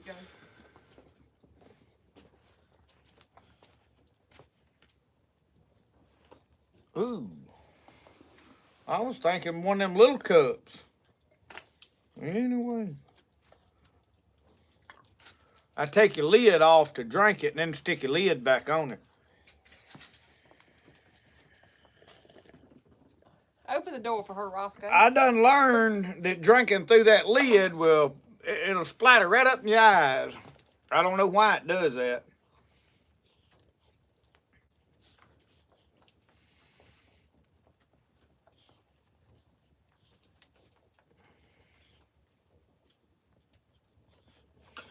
Jeffrey said his truck said 38 on the dash, and he's not, y'all, but about 10 miles or so from me.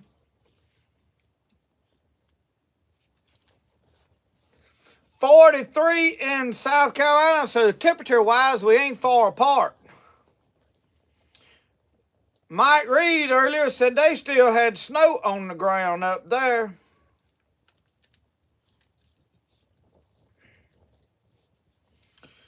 Butch Horner said 26. Where are you at, Butch? -26 there, rural preppers. It done got chilly where you at, Hen. I bet you got your long drawers on. Matter of fact, I got mine on. 31 in Tennessee. Samuel Pruitt said it's 52 in Panama City, Florida. Yeah, Rhonda, an ice cream float would be the thing. I mean, we're going to have us some ice cream. You're going to burn your nose. Yeah. Cooking that cobbler over that fire is bad on a dog. It's tempting for him. Let me tell y'all what Roscoe did the other day. I've got this bad habit. I mean, everybody's got to have at least one bad habit. I'm ashamed to tell y'all, but when I go by the convenience store, I go in there and get me a Diet Mountain Dew in a bottle and a bag of them lime hot Doritos. Them, you know, it rolled up, looks like a French fry. Well, I was sitting down there in the shop eating on them. I got them on the way home from deer hunting yesterday morning. Stopped off there in the store. And, well, Roscoe kept wanting one. Well, I knew better than to give him one, but he kept on begging. So finally, I handed him one. You believe he ate that chip, wanted another one? And I give him 2 or 3, and then I said, son, I ain't giving him more. I was afraid they'd tear his stomach up because I knew they was tearing mine up. They always do, and I keep eating them. 34 in West Virginia. Venice Run, y'all got snow on the ground where you at, too? Don't get on the pot, you'll burn your foot. I think Mike was in Virginia, and they had it. Real Foot Lake Prepared Medic said 35 at Real Foot Lake. 48 Northeast Louisiana. 51 in Texas. The dimensions of that fireplace and how tall is the stack? This roof right here is probably about 8 foot on the roof. The tin is maybe 8.5. I don't think it might be 8.5. The stack goes above it by a good 4 foot, 4 to 6 foot. I think this piece, well, I'll tell you this. I've got 2 8-foot pieces of tin screwed together, I think. So altogether, it's probably 16 foot. No, it ain't that much. I had to cut one off. But this is 4 foot that way. It's a foot deep square, and then it starts tapering down. And then I don't know what the dimensions is on the bottom where it goes. It just goes straight back to a taper.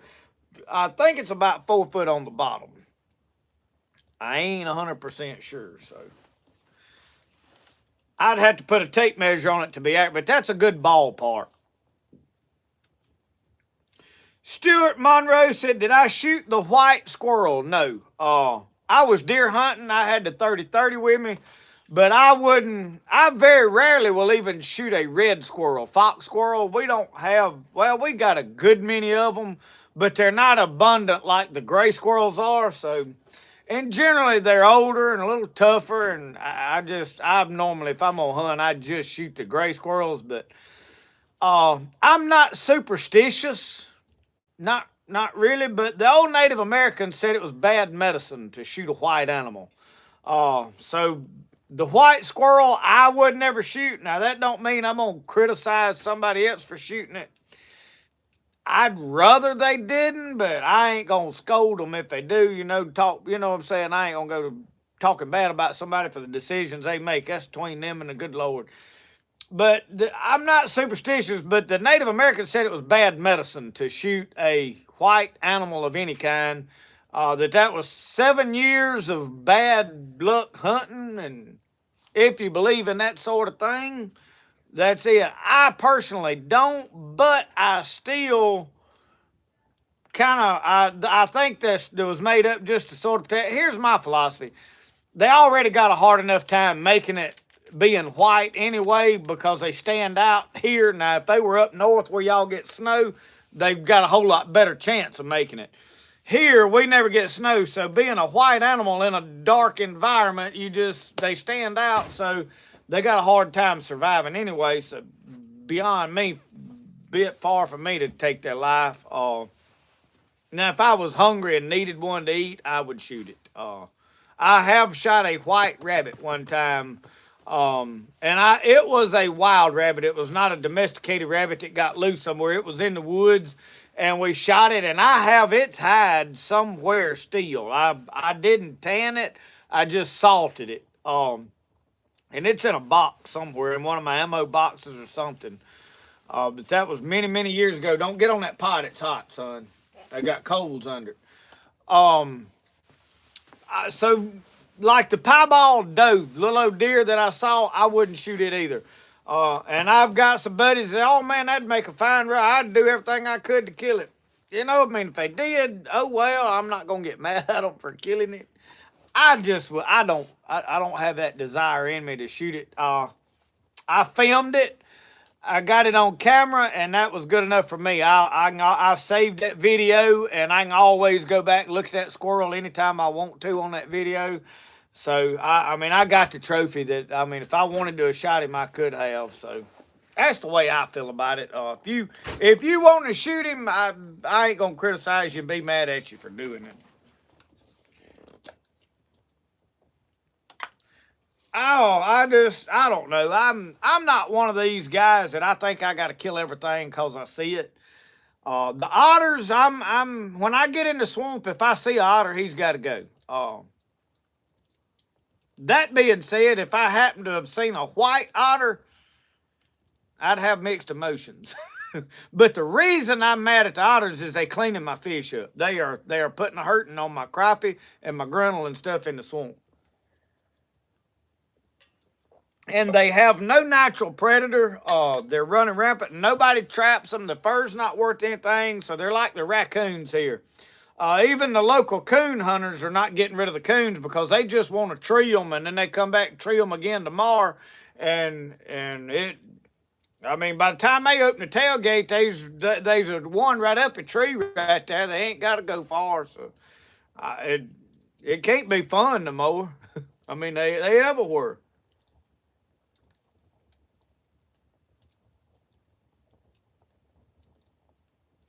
Greg, yeah, it was a piebald little old doe, partially white. That's the only time I have seen that deer. They come through a stand that I had a camera on, but I went and got that camera and pulled it out because I'm through hunting there. I had poured corn out at a couple of places, really before gun season started, and let it run into gun season in hopes of me just sitting down and shooting a doe somewhere because I hate to shoot a doe where I'm going to hard up hunt for bucks at. Being we can only have 2 personal stands, I wanted to kind of leave them places to sit and watch for buck and do my doe getting other places. So that's why I'm going to try to get a doe with my bow from here on out. I want to get one with my bow, and I am going to get one with that round ball muzzleloader that Mr. Thomas sent me. I have not even shot that rifle yet. I have got to make some round balls, so I have got to make that happen. Mickey, I am near Philadelphia, Mississippi.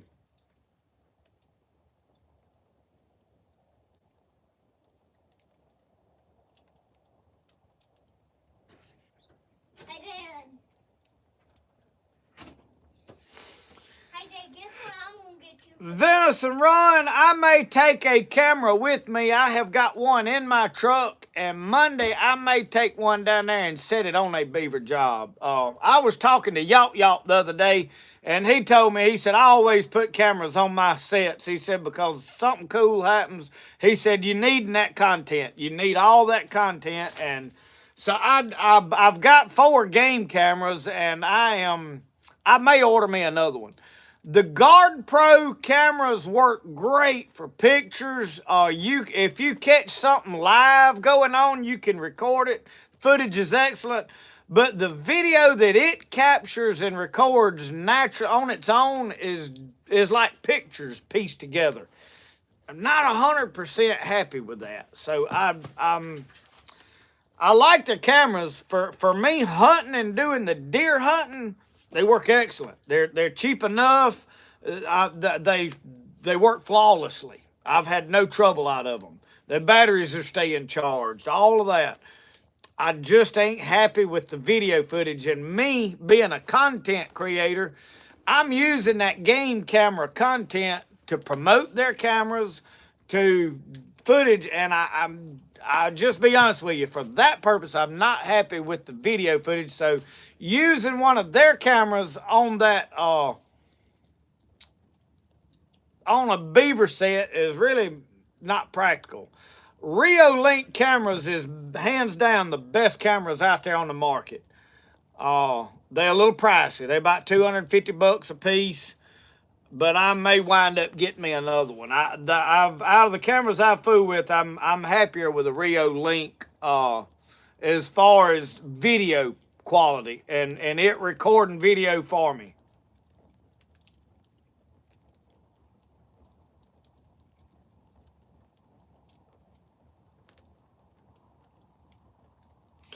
Uncle Sasquatch, a couple of years ago back here in the swamp, I saw some white, I guess, piebald turkeys. They really looked more gray than anything, but you could tell they had, and it was several of them in the one flock.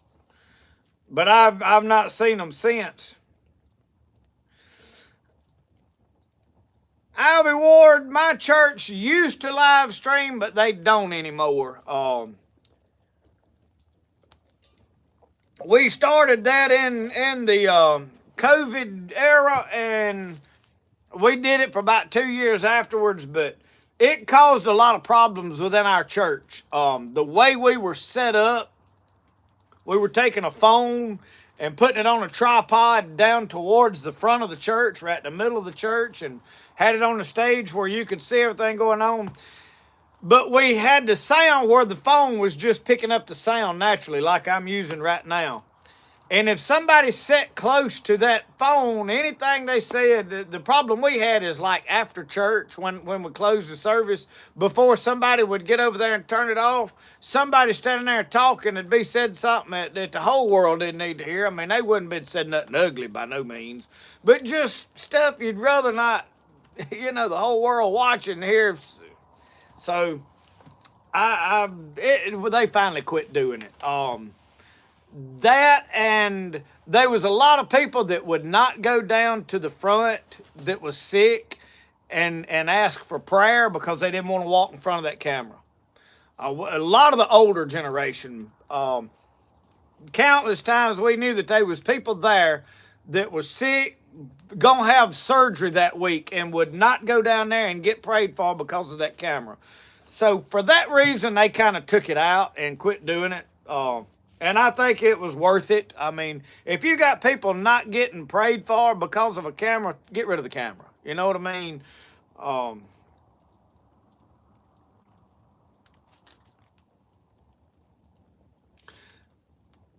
MRK, does that stand for Mark? So what's up, coming from California? Good to have somebody representing California. I've got one lady in California, Miss Sally, that watches. I know she has come out here. I met her. She's friends with some people that are from here. And when she came to visit them, she wanted to meet us. She'd been watching my videos. And I think she started watching my videos because she realized I was from the same town that her friends were from, or right close. So but she keeps up with everything, so we get to keep up. And she sent a picture of where she lives up in Central California. Y'all, it looks like a postcard where she lives in the mountains.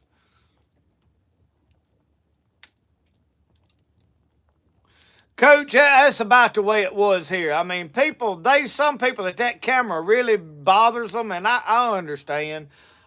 Me filming, I film everything. Camera don't bother me at all. But when I go to somebody else's event, or I go fishing with somebody else, or I go to hey, can I film? Or, if I'm going to baptize somebody, do you want me to film this? We don't have to. I mean, because I want to baptize them. If they'd rather not film it, we won't film it. You know what I mean? I ain't trying to just make content.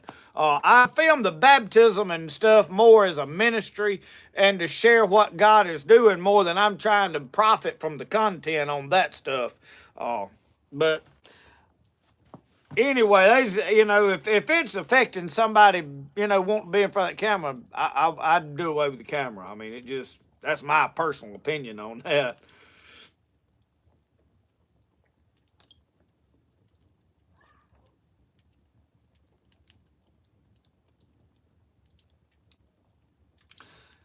RD, before that new knife comes out. So, let's talk about this knife. Y'all, I should have brought it up here because I knew somebody was going to ask about it. What? I'm going to get you something really, really special for Christmas. Well, good. That's what I want. It's a gun, but I can't tell you which gun it is. A gun? Yep, it's for hunting. I like all guns, so I know it'll be really special. It's for hunting every season. It is? Yep. All right. He'll be told me what it is for Christmas.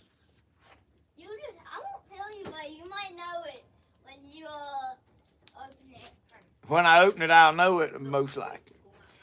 Y'all, that fires are cooking my leg over here. The knife. She's fixing a hamper with that. I gotta back up from that fire. It's cooking my leg. So here's the plans with the survival knife. I finished the sheath. I am already not completely happy with the design of the sheath. And what I'm not happy with is the placement of the strap to hold the knife in the sheath. And the reason is if you want to turn it sideways on a belt somewhere, it's not going to work good because of that strap. So I'm going to have to play with it. But I put it up there. The sheath was a little bit damp, and I let it dry. You want to set it up there on that stump or somewhere? Yeah. Let me move this, and don't let me lose my train of thought now. We're on the survival knife.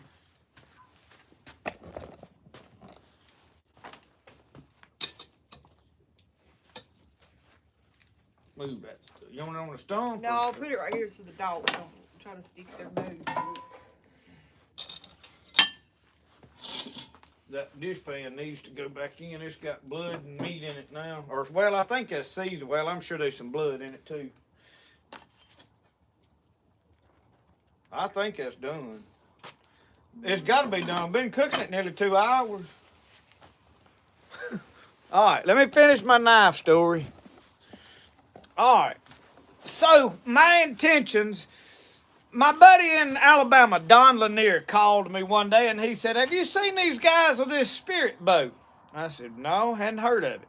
So he told me about the channel, and in the traditional archery world, I don't even know the guys, and y'all, I am not trying to copy what they're doing. I really hadn't kept up with it, but he has, and he was telling me about this bow that they're sending to different people.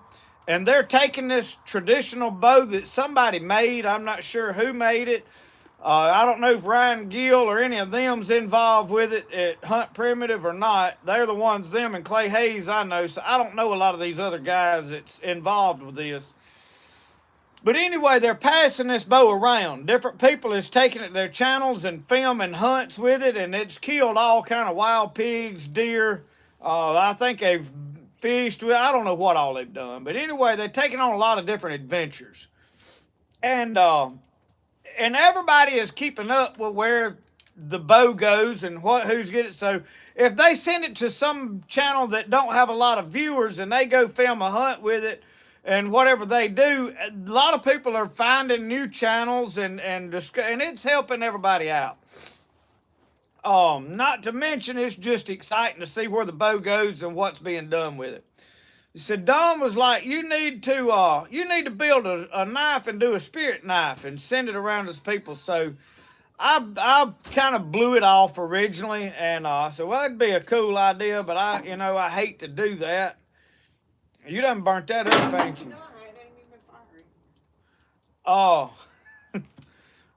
But anyway, so when I got through with this survival knife the other day, I thought, I've got one personal that I built. The very first one is mine. I will keep it. It ain't going nowhere. I did not build the sheath. I'll probably copy that sheath and make me a sheath like it. But I've got one in my truck that's my backup survival knife. And when I got through with this one, I was trying to decide what I was going to do with it. I knew I wanted to put the ferrule rod on it and the knife sharpener on it.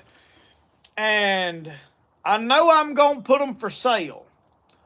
They're not going to be cheap. There's a lot of work in building that. There's as much work went into the sheath and the components of the sheath and all as is a knife, just about it. I'm having to order the micarta for the handles. So, I mean, there's a lot of time and all into grinding that blade the way it's ground. It's heat treated and it's out of some good steel.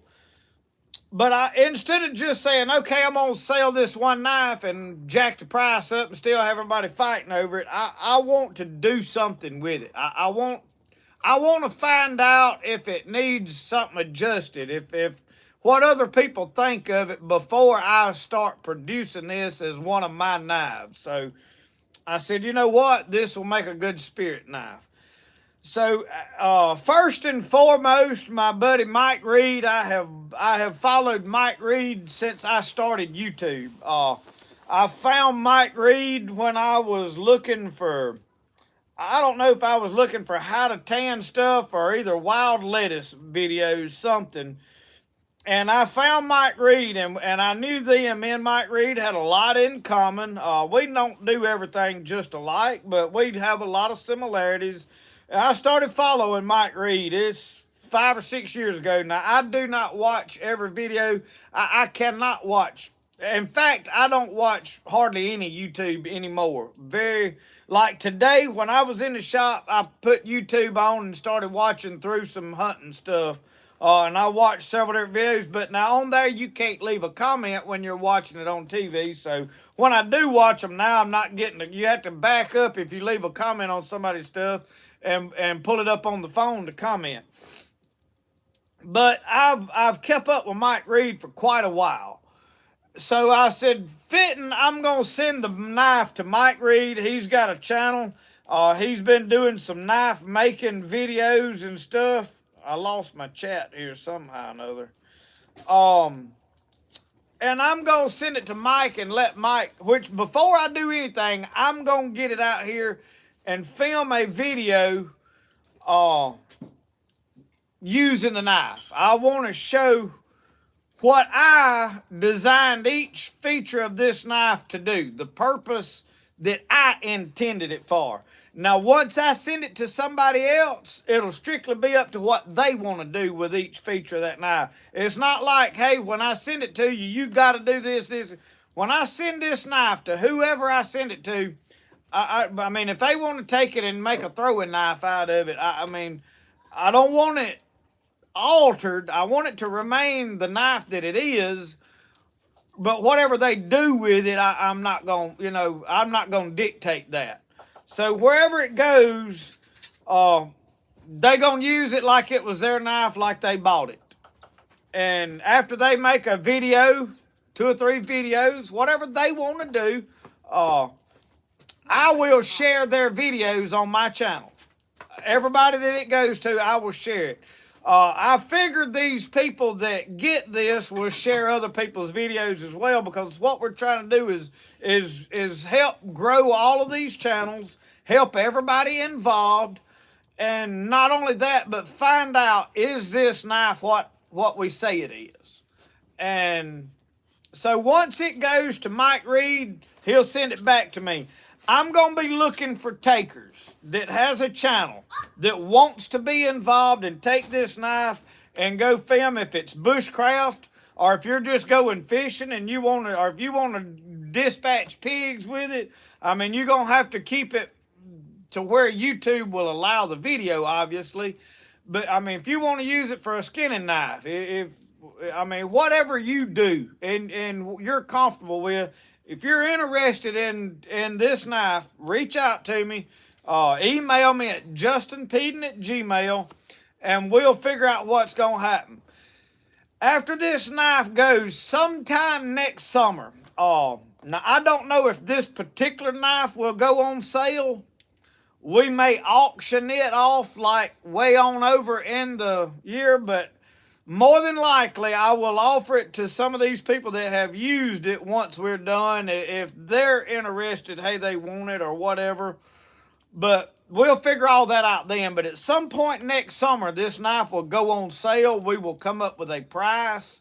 I don't want it to be astronomical, out of the sight price, but it's not going to be a cheap knife. There's a lot of work went into it, a lot of thought, a lot of design. But we'll figure all that out. I'm not going to price it out of reason now by any means. But don't be expecting just $200 for a knife. So, I am in the works of coming up with some newer knife designs, not stuff I'm going to produce like I do the Jonah. I'm working on some primitive type long hunter, muzzle loading themed knife stuff that I want to see what my quality is like as far as my artistic skills, to where I take a unique knife and do some work on it and then sell it and build something different, where I'm not building the same thing over and over and over. Right now, between now and Christmas, I'm pretty well tied up with knife orders. People that's wanting to give a Jonah knife to somebody for Christmas, or a Caleb to skin deer. And I am trying to make that happen, as well as I want to deer hunt. You see, my dilemma, y'all, is I've got to be down there and make all these knives, and that's what pays my bills. But for me to make these knives and sell them, I've got to make content, because without my videos, I can't really sell knives. I mean, people want to see that knife out doing what I do with it. This and on my side, I have to make videos. So me going out and hunting and fishing and getting the content is important. Well, it takes a lot of time and resources to do all of that. So I'm playing that balance game in between filming, it's costing me money, and hunting, it's costing me money, and working over here on knives and making money. Because I could make a good living selling knives, but I can't just make and sell knives. I've got to do the content too. Because, I mean, y'all like videos. I like making videos. So we figuring everything out. Local Live, just holler at me, and we will we'll see about getting it up there to you. I'm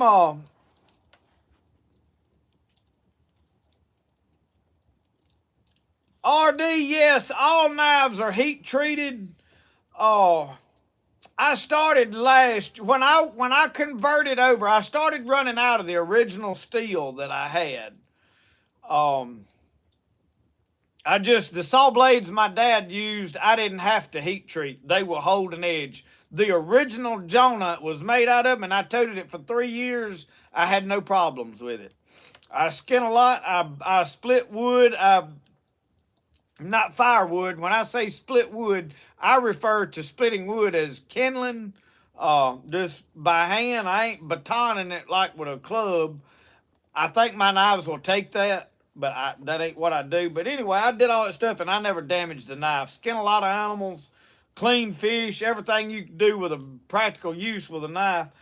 They held up. But when I started swapping over to the masonry saw blades, I realized I needed to heat treat them. They were good steel.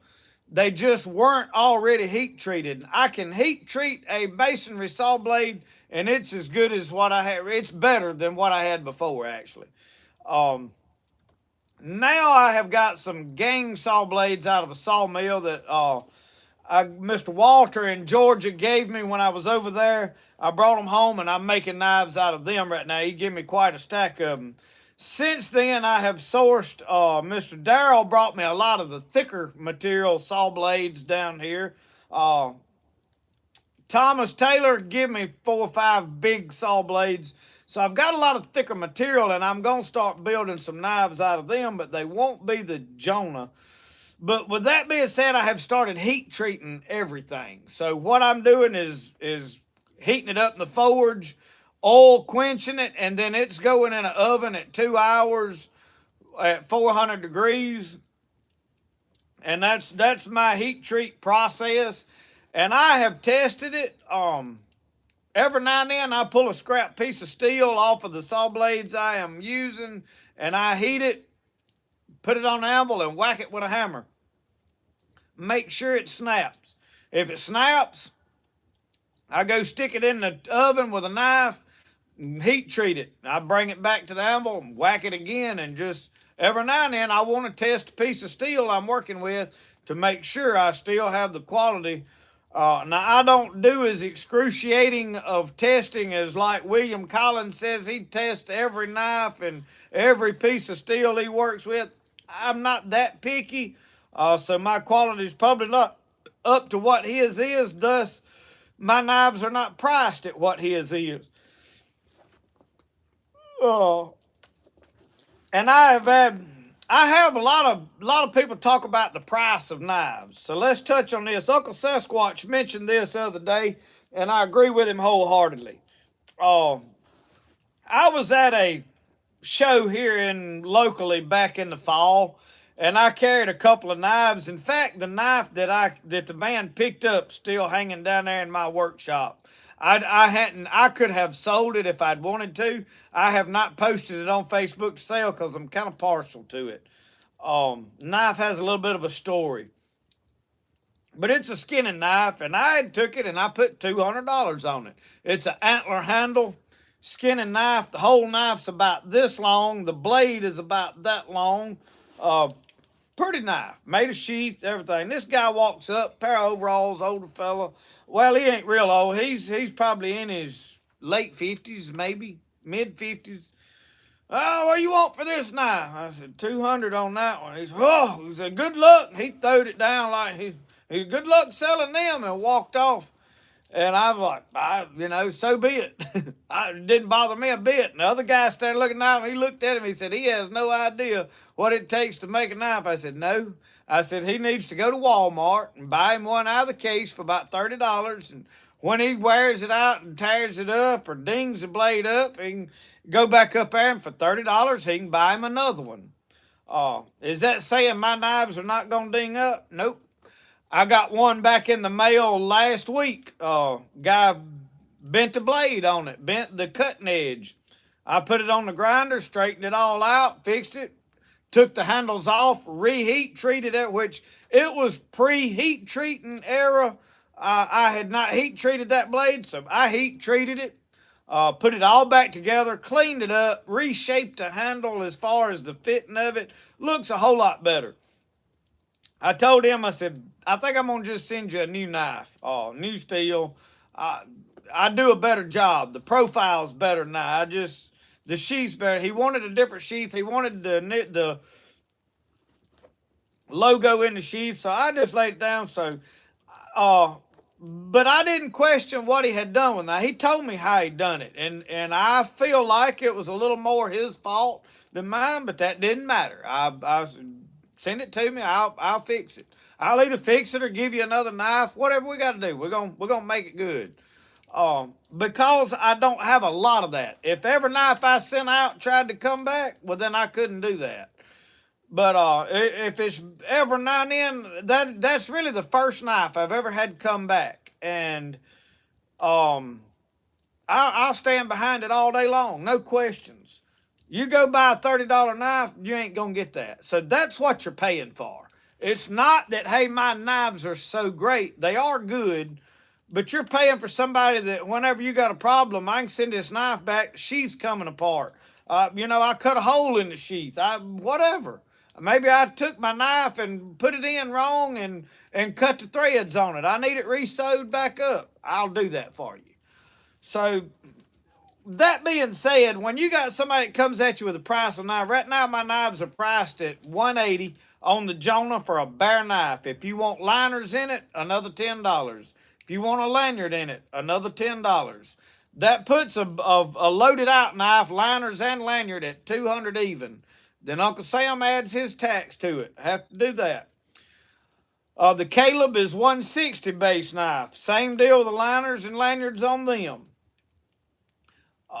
Uncle Sasquatch was talking about people talking about the price of the knife was too high. Well, here's the thing. Take somebody like that, hand them a blank piece of steel, hand them a block of wood and say, well, here, you just make it yourself. You can have this block of wood and that piece of steel and you make the knives. And, then what's it worth? How much time you got in it? Because it takes me a full day to make a knife. Well, most people that's working and making a decent living is making more than $200 a day.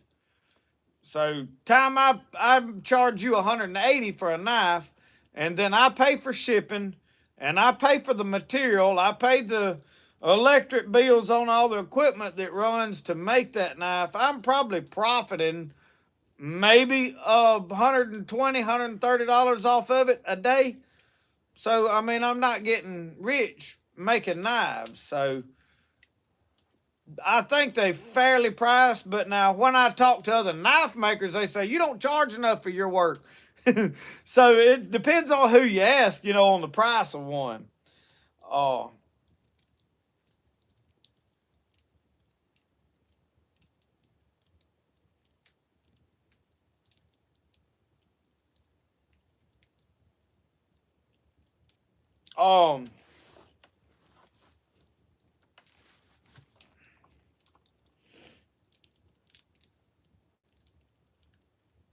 I'll try to read through comments.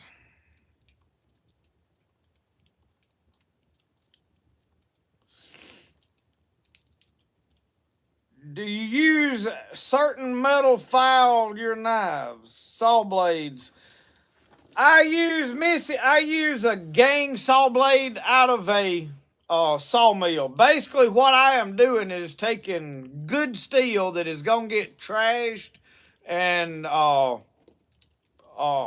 thrown in a scrap pile somewhere and kind of upcycling it. It's not recycling it because most of that scrap iron gets thrown in the bin and it gets recycled, but it goes to inferior steel. I can take a saw blade and upcycle it. It's what that's what I heard on TV one time by them vintage people, and make something better out of it. And so it's old saw blades, and I'm regrinding them and then putting a heat treat to them and stabilizing them and all that. And so that they're made out of a high carbon steel.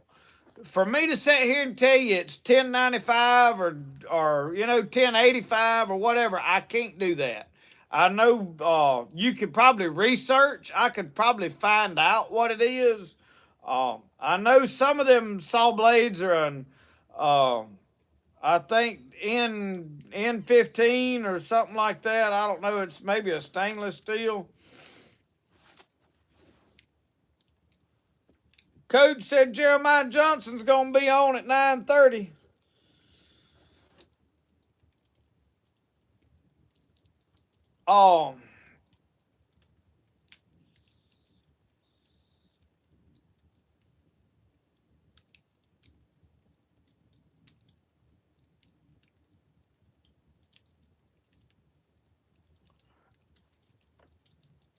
RD, I had built what I considered a Green River style knife.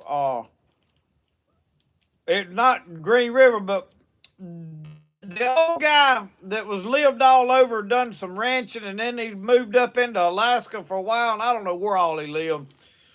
Jack something. And he got into making bows and stuff, doing a lot of the Native American style themed stuff. My phone's saying it's dying, low battery. He had a knife that I liked, and he had the back where it swooped up. It was flat on the top, and it was a wider material. And he said that they used that to pound the back of that knife to pound acorns and stuff like that to grind them up. They used that knife for more than just cutting. It was a tool that, it had multiple purposes. So I built one and had it for a while. And I think Larry Alexander wound up with that knife. If I ain't mistaken, I think that's where it went. I was intending to make another one, and I never have. So in my mind, that Green River is a lot like the old butcher knife, the old hickory butcher knife.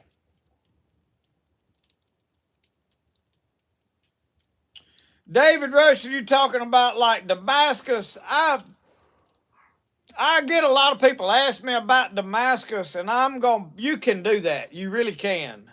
But Damascus is a lot of work for what it's worth. I could spend all day making a billet of Damascus probably. By the time you went through all the work of making it, make a couple of knives out of it, I could get online and order a bar of Damascus that somebody else made for about $100 and make several knives out of it. But your good Damascus knives, they're gonna run $400 and $500 just because the steel blank that they're made out of is $75 and $80. Where I'm taking a knife that was almost practically free to make a knife out of. So, I mean, you're throwing $100 at that knife right off the bat before you ever start building it. So, and if you damage a blade or mess one up, and then a lot of times I've never made Damascus. So for me to forge out a billet of Damascus, there would be a lot of trial and error. And I may do that one day, y'all. If I make a living and I keep making knives for another 20 years, I'm sure at some point I'll get interested in that and I'll dive down that rabbit hole and go for it. Because, I mean, I want to continue learning. I want to continue growing. And that is probably one of the areas that you'll have to go into at some point. But as far as it being practical, I'm happy with what I'm making as of right now. And the look that I'm getting. I like the old patina rustic look. So the Damascus is more for the fancy, shiny blade style. How pretty is this knife than somebody wanting something I can use. So I don't know.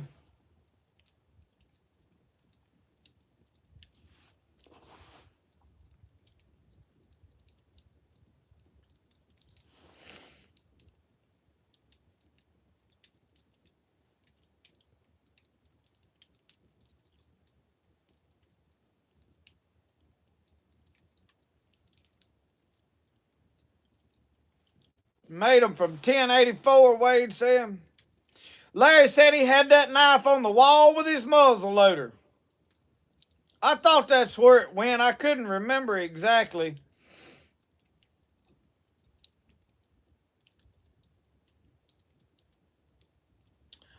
Jason Dupree said, send me a picture of that antler knife, I'll buy it. I'll tell you about that knife. When I took it up there to that sale and that guy kind of turned his nose up at the price, I already had hesitated to sell that knife. I almost didn't take it to begin with, and I'll tell you why.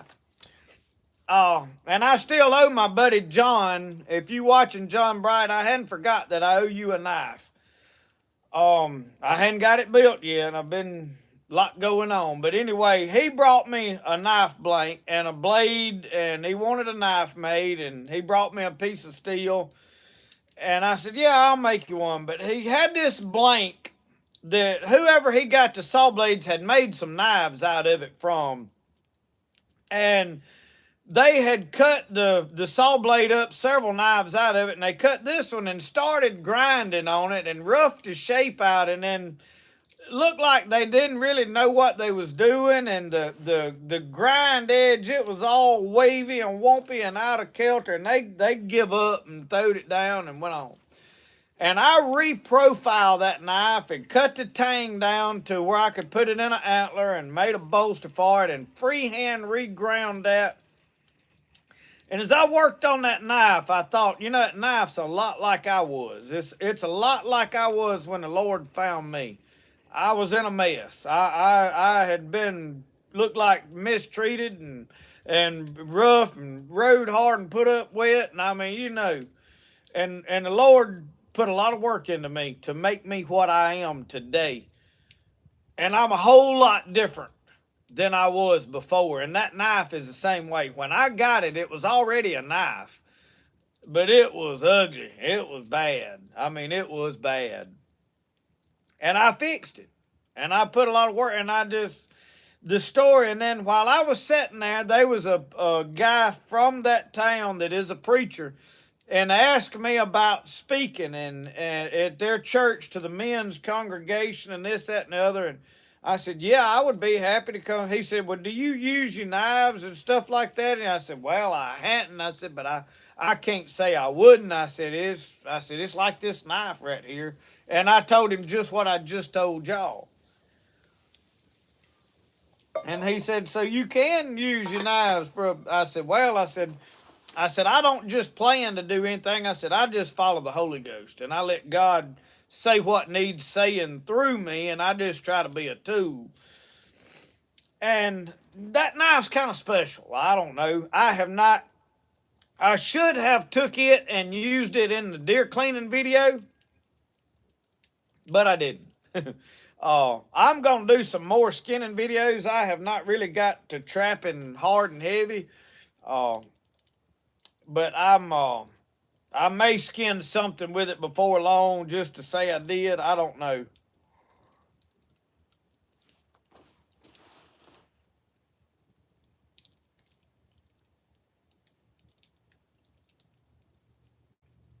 Cindy, they have one that's got a belly on that long butcher knife with a belly, and that is the one that I'm going to probably profile a knife sort of like.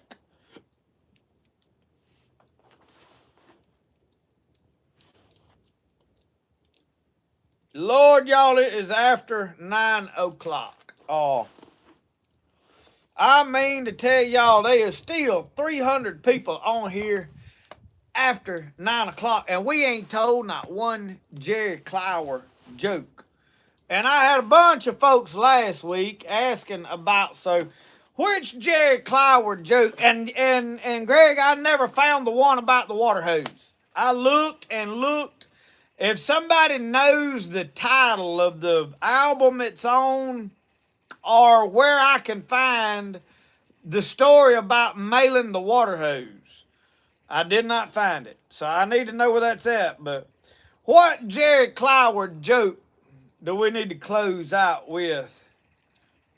I'm sure it'll take a minute for the lag to catch up before we start getting a pile of comments. Because before we close and shut all of this down, we got to tell one Jerry Clower story. I mean, you know, Jerry Clower, I feel like he was of the persuasion it was okay to lie a little bit if you said you was telling a joke. Larry Alexander, I did call Secret Creek on my way home from deer hunting yesterday morning and talked to Amy. Amy, she said, I talked to the boss. She said he's got burned. She said he has sent yurts and TPs to like 4 other influencers. He said one had an actual TV show and said they never used them and never made videos and never promoted his stuff for him. Said just burned him. And we talking like $1,400 TP skins, y'all. Fire retardant, everything. And I'm like, well, I understand. You know, I know how people are. I get it. She said, I'll ask him again. She said, I'll talk to him. Me and her talked for about 15, 20 minutes while I was on my way home. And They're up in Colorado. They're snowed in. They had a lot going on. The power went out. Somebody slid out of the ice and hit a telephone pole or whatever. And she emailed me yesterday evening. She said he's gonna call you next week. She said, when's a good time? So the owner of Secret Creek is gonna call me next week. We are gonna discuss future TP. I don't know if I'm gonna be able to talk him into just giving me a TP to use and promote their products, or if I'm gonna just get a discount on one. We're gonna see. If I just get a discount, I'm gonna have to come up with a good bit of money to throw at this TP. And y'all, I mean, my heart was broke right about the time I was ready to start filming. It went south, and then of course with my dad and all everything happened with him, I probably wouldn't have been here to film with it anyway. But I so wanted to do some TP video, and it just kind of like, man, there went my another year. I was wanting to get into the muzzle loading and film all that stuff, and it just kind of sucks the energy out of you.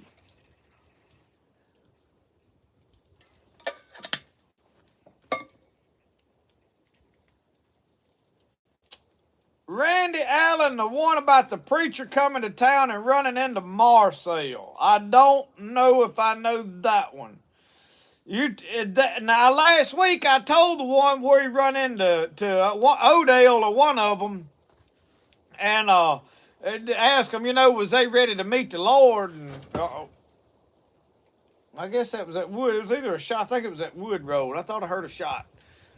Anyway, he said, when's Resurrection Day? He said, he don't know, it might be today or tomorrow, but don't tell my wife, she'll want to go both days. I told that one last week, so I don't know if that's it. Other than that, I don't know the one about the preacher meeting Marcel. Yeah, Cindy, I have heard Wendy Bagwell tell several about them German Shepherd C&I dogs and the rattlesnakes and the Volkswagen and Wilbur Wingate's weenie. Wendy Bagwell was a jewel in his own right.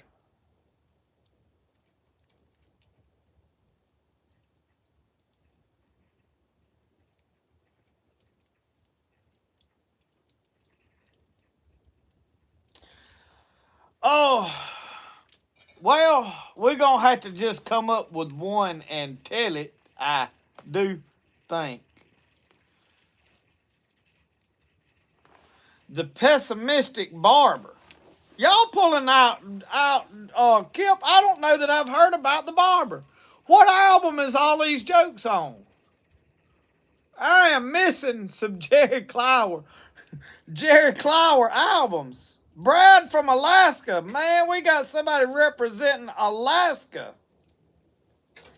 The Blind Man and the Coon Dog. I have heard that one now. I can't remember it. I do know the one. I know about the Coon Dog. Something happened to his leg, and they said that he said that such a good Coon Dog said he took a wheelbarrow and took a big wheel off and said he put a little bitty wheel on there where his nose would be close to the ground and said that dog was so good, said they took that wheelbarrow and went coon hunting, said he was running along pushing that dog through the woods. He said, we caught 4 great big ones. And he said, really? He said, yeah. He said, we went back the next night and just took a wheelbarrow and got 3. My phone is dying, y'all. It's saying it's kicking the bucket. I don't know about the Blind Man and the Coon Dog. I'm going to have to look that one up. I have heard all of them on dogs I have known.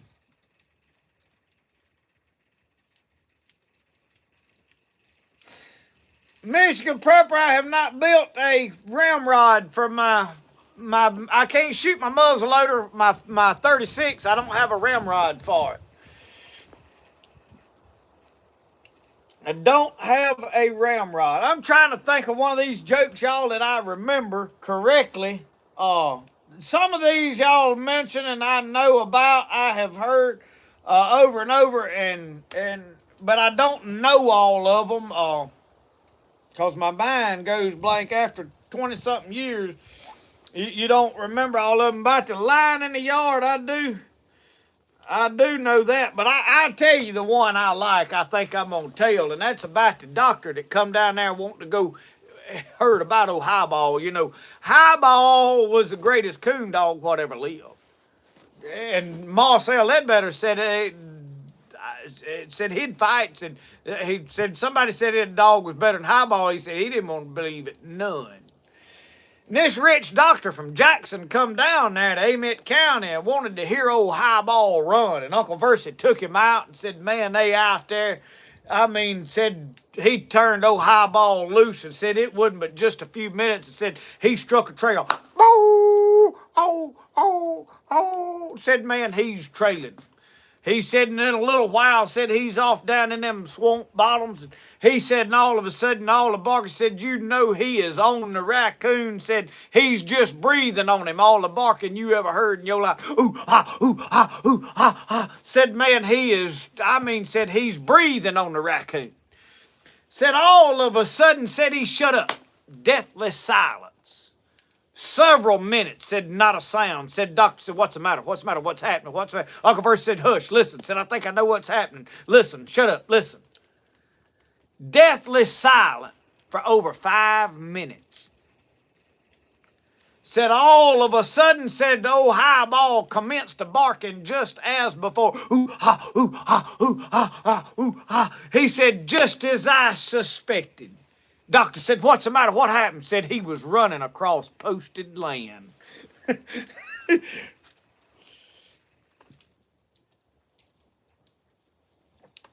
Jeff Wilcher said he's a stranger and I took him in. Now, Mr. Duval Scott was a very religious man. Mr. Duval Scott run a little store down there, a general store, much probably like Williamsville is here in Philadelphia, Mississippi. But it was a store you could go in and get about anything you wanted. But said there was several old boys that worked down at the school that when they run their route with the school buses, they'd come in there and they'd play checkers through the middle of the day and listen to Mr. Duval Scott as he'd ring up the cash registers and said he'd quote a scripture. Said the little boy come in there and bought some candy and said Mr. Duval Scott rung up that cash register and said, suffer the little children to come unto me. Said he went out and said every time somebody'd come in and he'd ring up that cash register, he'd quote a scripture. Said one day this fella come pulling up there in one of them dually trucks, said pulling a horse trailer, and said he got out and had this real fancy looking coat on, come strutting up in there with his chin poked out. Said he walked in there and said, sir, said, we are headed down to the racetrack in New Orleans. And said, I am needing a horse blanket. Do you have horse blankets? Said, Mr. Duval said, yes, sir. Said, I believe I got some in the back there. Said, let me go get you one. And said he went back there and said he come out with a horse blanket. He said, that'll be $5. And man said, sir, said, you don't, said, this is a expensive racehorse. Said, don't you have anything better than that? And said, Mr. Duval said, well, yeah. Said, let me go see what else I got. Said he went back there and said he threw that down, said off the same stack. Said he pulled a different color off and went out there and said, this will be $25. And said the man said, sir. Said, this is a world-renowned racehorse. Has raced in the Kentucky Derby. He said, can't you do any better than this? Said Mr. Duval Scott, said, well, said, I got one more back there. Said, let me go see. Said he went back there, threw that down, said off the same stack, grabbed another color, come out there and throwed it up on the counter and said, that'll be $50.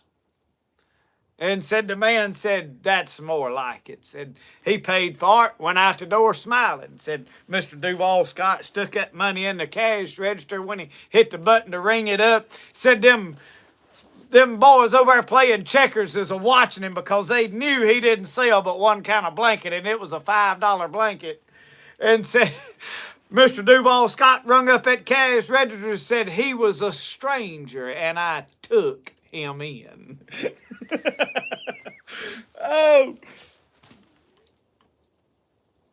I'll tell you though, one that I liked was about old Ben D. Lauder. You know, old Ben D. Lauder married old Asley. Asley's the one that was so ugly.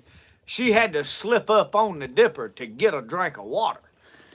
And so old Ben D. Lauder married old Asley and said they got them a house out there on the edge of town. Said they was just old poor rough folks, you know, and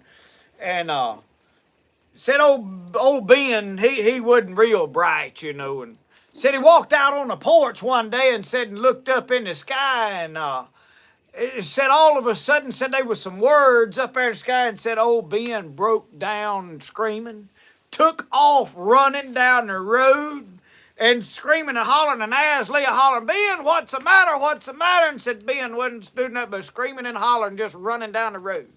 Run right by Marcel Ledbetter's, didn't even slow down, and said the preacher lived about 2 miles down the road down there. And said old Ben D. Lauder was running and screaming, and the preacher heard him and come out in the road and said he just grabbed Ben and armed him up when he went by and said, Ben, said, what is the matter? And he said, the Lord's coming, the Lord's coming. And said, Ben, said, I don't. Said, what makes you think the Lord's coming? And said, he's wrote it in the sky. Old Ben said, looked up there and said, old Ben was all filthy and dirty. Said he done tripped over the water faucet he had drove down in the ground out there to make folks think he had running water. Said really old Ben toted water 1.5 miles down from a creek down there. Said Ben was skin up and filthy and all, and said he looked at Ben. He said, Ben, he said, that says Pepsi Cola. He said his airplane did some skywriting and said he wrote that up there. So old Ben had done thought the Lord was coming back, said he'd done run 2.5 miles. He said, Ben, what would you have done if the Lord is coming? He said, well, he said, I was just going to keep running until he overtook me.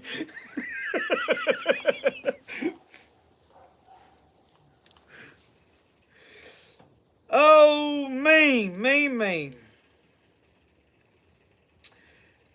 Lord, tell the one about the souped up wildcat, the Bramer bull,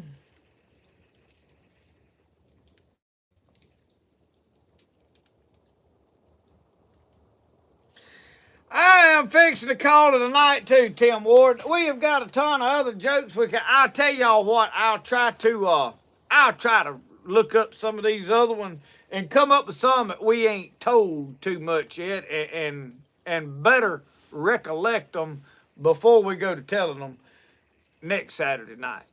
I do need to get in there, y'all. I got to preach tomorrow, so I need to kind of go in and do some studying, and I ain't had my peach cobbler and my she come out here with a bowl, but she didn't bring me a bowl, so I'm going to have to go fix my own peach cobbler and ice cream. I'm going to do that in the house. It's done got cold. We're going to let the fire burn on out. It is down to about nothing. Thank y'all for hanging out with me out here tonight, having a good time cooking and eating, telling tales and talking about knives and all of life. It amazes me, y'all, that there's a bunch of people that want to sit and listen to me prattle on, but I genuinely appreciate it. So thank y'all for watching Spirit of the Outdoors, another episode of Live from Mississippi. Remember, the best way to do things is the way you like to do it. We'll see y'all. Y'all have a good one. I'm gone. I'm out of here.